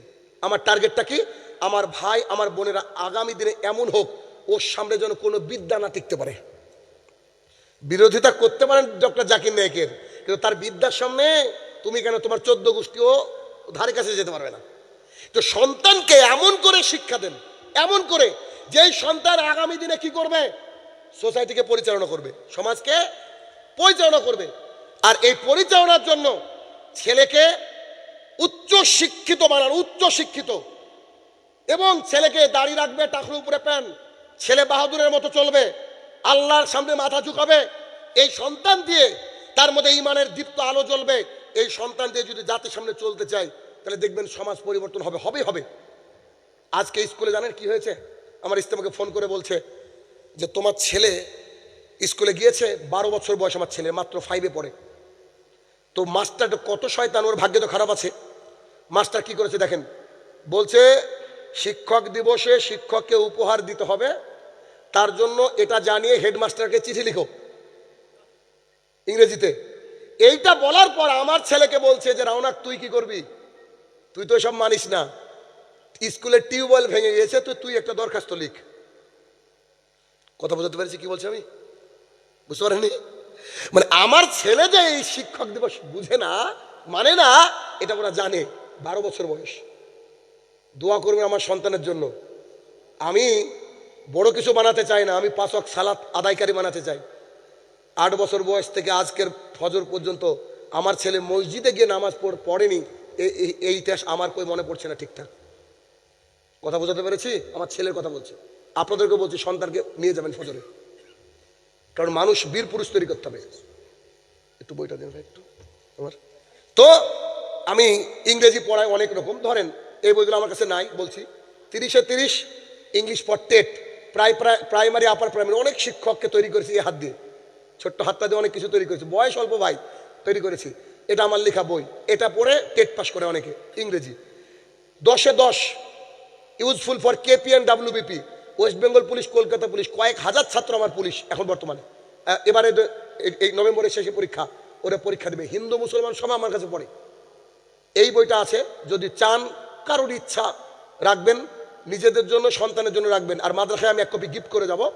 মাদ্রাসায় যে শিক্ষক ইংরেজি একটু ভালো পড়েন তিনি এইটা পড়বেন, পড়ে প্রত্যেকটা ক্লাসে কিছু স্টুডেন্টকে নিয়ে ইংরেজিতে স্পোকেন শেখাবেন। আগামী বছর যখন জলসা হবে 2টো ছাত্রকে রেডি করে দেবেন, 10 দিন ট্রেনিং দেবেন, প্রয়োজন আমাকে ফোন করবেন, কি করে ট্রেনিং দেবে বলে দেবো। একটা ছেলে আরেকটা ছেলের সাথে কথোপকথন করবে, কিসে? ইংরেজিতে, সেই সাথে আরবিতে। কথা বুঝতে পারলেন কি আমার? এই সন্তান যেন আগামী দিনে পথভ্রষ্ট না হয়। এই সোনামণি 2 একটা ব্যাচ শেষ করলাম, এই ব্যাচে আমার ছাত্র ছিল পৃথিবীর 5 না 6টা দেশ থেকে, ইতালি থেকেও পড়ে আমার কাছে, সৌদি আরব থেকে পড়ে। এই ব্যাচে একটা ক্লাস আমি পড়াতে গিয়ে বলছি, একটা ছেলে আর মায়ের কথোপকথন। ছেলেকে মা ভোরবেলা ডাকছে, প্লিজ বেটা wake up, it's time to ফজর, you have to go to the mosque. এটা ফজরের সময় তোমাকে মসজিদে যেতে হবে। ছেলে তো উঠতে আলস্য বোধ করে, ছেলে উঠেছে, তখন মা বলছে go to toilet and do ablution, অজু করো, বাথরুমে যাও, অজু করো। তো এই কথা যখন আমি বলেছি, এটা আমার প্ল্যান, দেখেন শেখানো প্ল্যান। হিন্দু পড়েন, খ্রিস্টান পড়েন, আমার কাছে ডাজন্ট ম্যাটার, আমি যেমন করে পড়াবো ওভাবে পড়াবো। ইচ্ছা হয় আউট হয়ে যান, দরকার নাই, ফিস ঘুরে দেব। তো এইবার ছেলেদেরকে আমি দাঁড়িয়ে রেখেছি, কেন? দাওয়াতের কাজ করছি। দেখেন, আমি বললাম যে তোমরা কে কে ফজরে যাও হাত তুলো। একটা ছেলে হাত তুলেছে মাত্র। এটা ছোটদের ব্যাচের কথা বলছি, 7 বছর থেকে 14 বছর, এই ব্যাচের কথা বলছি, বড়দের না। কে কে তোমরা ফজরে মসজিদে যাও? একটা ছেলেটার নাম সম্ভবত আল ইমরান ছিল, মেবি, তিনি সেই হাত তুলেছে। আমি অবাক হয়ে গেলাম, তাদেরকে দাওয়াত দিলাম, নামাজের দাওয়াত দিলাম।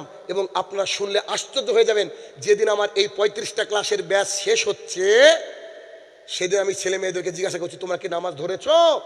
তখন 80% ছেলেরা বলছে আমরা সেদিন থেকে ফজরে যাই। সুবহানাল্লাহ। কথা বুঝতে পেরেছেন? আমার কাছে পড়লে আপনার সন্তান নামাজি হবেই হবে। আমি অনলাইনে পড়াই, এখন ব্যাস না, আবার এপ্রিল থেকে শুরু ইনশাল্লাহ, এপ্রিলের পর থেকে। এখন তো জলসা নিয়ে ব্যস্ত, বুঝতে পারছেন? তো এই বইটা গোটা পশ্চিমবঙ্গের রেকর্ড বিক্রি হওয়া বই, দিনরাত অনলাইনে প্রচুর বিক্রি হচ্ছে, আলহামদুলিল্লাহ, চাইলে নিতে পারেন। তো সন্তানকে তৈরি করতে হবে সন্তানের মতো, কিন্তু সলাতের ব্যাপারে কোনো গাফিলতি দেওয়া যাবে না। সলাৎ আগে আমি আমার ছেলেকে বলেছি, বেটা যদি রেজাল্ট একটু একটু খারাপ হয় that doesn't matter, but you should pray 5 times a day। 5 বার কিন্তু বেটা নামাজ পড়তে হবে। কিছুদিন আগে লালবাগ ঘুরতে গেছো স্কুল থেকে এসে ওখানে নামাজ পড়েছে, সব স্যাররা জানিয়েছে যে আপনার ছেলেকে দেখলাম যে ঘাসের মধ্যে উজু করে নামাজ পড়ছে। আমি ইয়েস, এটাই তো হবে। কথা বুঝতে পেরেছেন? তাহলে কি করতে হবে সমাজকে পরিবর্তন করার জন্য? আজকের আমার আলোচনা বোধহয় যথেষ্ট আপনাদের জন্য। ইমানের স্বাদ। পরিশেষে আপনাদেরকে বলবো, যেহেতু মাদ্রাসা জলসা প্রচুর টাকা খরচ করে এনারা আপনাদের জন্যই খাটে। এই যে লোকগুলা কয়েক ক্লান্ত, একটা জলসা মানে তো চারটিখানি ব্যাপার না ভাই, কয়েকবার মিটিং করতে হয়, তারপরে আয়োজন আছে, অতিথিদের খাবার আছে, এই যে প্যান্ডেল, নানান কিন্তু হেডেক। আপনারা সবাই চলে যাবেন, বাকি এখন শিক্ষক বা যারা দায়িত্ব আছে তাদের কিন্তু অনেক কাজ।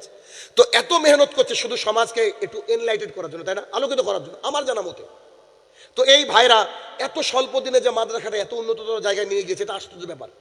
আমার ড্রাইভার দেখে বলছে, বোধহয় ভাইকে জিজ্ঞেস করছিল যে মাদ্রাসাটা কত দিনে, তো এত অল্প দিনে যে আপনারা এতটা ডেভেলপ করেছেন, এটা অনেক বড় বিষয় ভাইরা আমার। অতএব শেষ বৈঠকে একটা দান দিয়ে যাবেন আপনারা। আমি যেহেতু আলোচনা শেষ করে ফেলেছি, আমাকে কেউ বলেওনি, কোনোদিন বলেও না। আমি চেয়ারটা একটু আগে নিব, আপনারা দিবেন? বলেন। একটা হাদিস বলি তার আগে। আবু দাউদের হাদিস, রাসূল সাল্লাল্লাহু আলাইহি ওয়াসাল্লাম বলছেন যে দুই মুসলমান যখন হ্যান্ডশেক করে, মুসাফা কি করে, মুসাফা করে, উভয়ে মুসাফা করে ছেড়ে দিতে দিতে উভয়ের গুনাহ আল্লাহ ক্ষমা করে দেয়। যদি টাকা নাও দেন, এমনি হ্যান্ডশেক করে যান, উভয়ের গুনাহ ক্ষমা হবে ইনশাল্লাহ। বলেন ইনশাল্লাহ। আসেন আমি একটু চেয়ারটা আগিয়ে নিই, আসেন একটু দান দিয়ে যাবেন মাদ্রাসার জন্য, তারপর আমি আমার মতো বাড়ি চলে যাবো। আসেন। মাশাআল্লাহ মাশাআল্লাহ। দাও সামনে।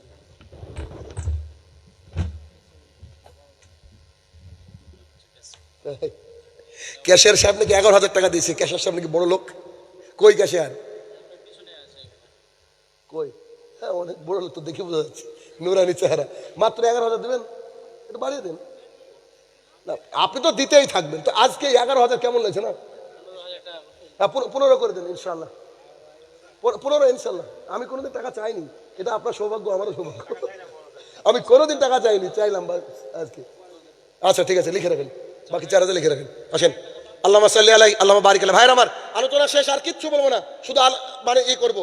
রাসূল সাল্লাল্লাহু আলাইহি ওয়াসাল্লাম বলেছে, তোমরা যদি জাহান্নাম থেকে বাঁচতে চাও, তোমার হাতে একটা খেজুর থাকলে অর্ধেক দিয়ে হলেও বাঁচো। আসেন ভাইরা আমার, আলোচনা শেষ, বাড়ি চলে যান, ঘুমে যান, ফজরে আসতে হবে। জি। আল্লাহুম্মা সাল্লি আলাইহি আল্লাহুম্মা বারিক আলাইহি। ভাইরা আমার, ইয়াং ছিলেন, ওয়ালাইকুম আসসালাম ওয়া রাহমাতুল্লাহ। আল্লাহুম্মা সাল্লি আলাইহি আল্লাহুম্মা বারিক আলাইহি। মাশাআল্লাহ, যত গোপনে দিবেন তত বেশি বেনিফিট হবে ইনশাআল্লাহ। আল্লাহুম্মা সাল্লি আলাইহি আল্লাহুম্মা বারিক আলাইহি। মাশাআল্লাহ। আসুন ভাইরা আমার, যে যতটুকু পারবেন সবাই দিয়ে যায়, যারা দান করেছেন তারাও দিবেন। মায়ে বোনেরা যদি চান তো পাঠাতে পারেন ইনশাআল্লাহ। আল্লাহুম্মা সাল্লি আলাইহি আল্লাহুম্মা বারিক আলাইহি। মাশাআল্লাহ। আসুন ভাইরা আমার, শেষ করে দেব।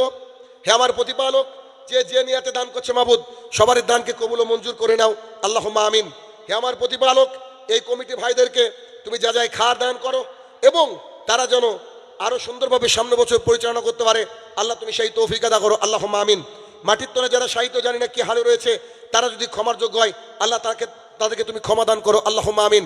যে যে নিয়াতে দান করছে আল্লাহ আমরা জানি না, সবারই নিয়াতকে তুমি কবুল ও মঞ্জুর করে নাও, আল্লাহুম্মা আমিন। আসুন সবাই একবার করে হ্যান্ডশেক করে যান আমার সাথে। আল্লাহুম্মা সাল্লি আলাইহি আল্লাহুম্মা বারিক আলাইহি। আসেন, আপনারা উঠবেন না? আসেন আসেন সবাই আসেন, অত হ্যান্ডশেক করেন, উভয়ের গুনাহ মাফ হবে রে ভাই। আল্লাহুম্মা সাল্লি আলাইহি আল্লাহুম্মা বারিক আলাইহি। আসুন। আল্লাহুম্মা সাল্লি আলাইহি আল্লাহুম্মা বারিক। 5 টাকা হলো অন্তত দিয়ে হ্যান্ডশেক করে যান ভাইয়ের আমার। আসুন। আল্লাহুম্মা সাল্লি আলাইহি আল্লাহুম্মা বারিক আলাইহি। 2 টাকা তো পকেটে আছে, আসেন দেন ইনশাআল্লাহ। হে আমার প্রতিপালক, জানি না কার কি অবস্থা, সবারই অবস্থাকে তুমি জানো মাবুদ, সবারই অবস্থাকে তুমি কবুল ও মঞ্জুর করে নাও, আল্লাহুম্মা আমিন।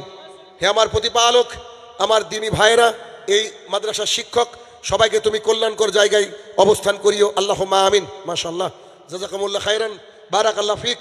মাশাআল্লাহ, সুন্দর কমিটি দেখেছেন, এক ডাকে উঠে চলে এসেছে। আসুন। আল্লাহুম্মা সাল্লি আলাইহি আল্লাহুম্মা বারিক আলাইহি। আসুন ভাইয়েরা আমার, মাদ্রাসার কোরআনের পাখিদের জন্য যতটুকু পারবেন অতটুকু সহায়তা করে যান ইনশাআল্লাহ। আর নেই কেউ? আসুন আসুন আসুন, বাড়ি যেতে অনেক দূরের রাস্তা। আসেন। আল্লাহুম্মা সাল্লি আলাইহি আল্লাহুম্মা বারিক আলাইহি। মাশাআল্লাহ। আল্লাহুম্মা সাল্লি আলাইহি আল্লাহুম্মা বারিক। কত নোট গো! যাক, আল্লাহ যা যায় খায়ের দান করুক, রুজি মালে বরকত নাজিল করুক। আর কেউ নেই ভাইরা আমার? আসুন। আল্লাহুম্মা সাল্লি আলাইহি আল্লাহুম্মা বারিক আলাইহি। আমার প্রতি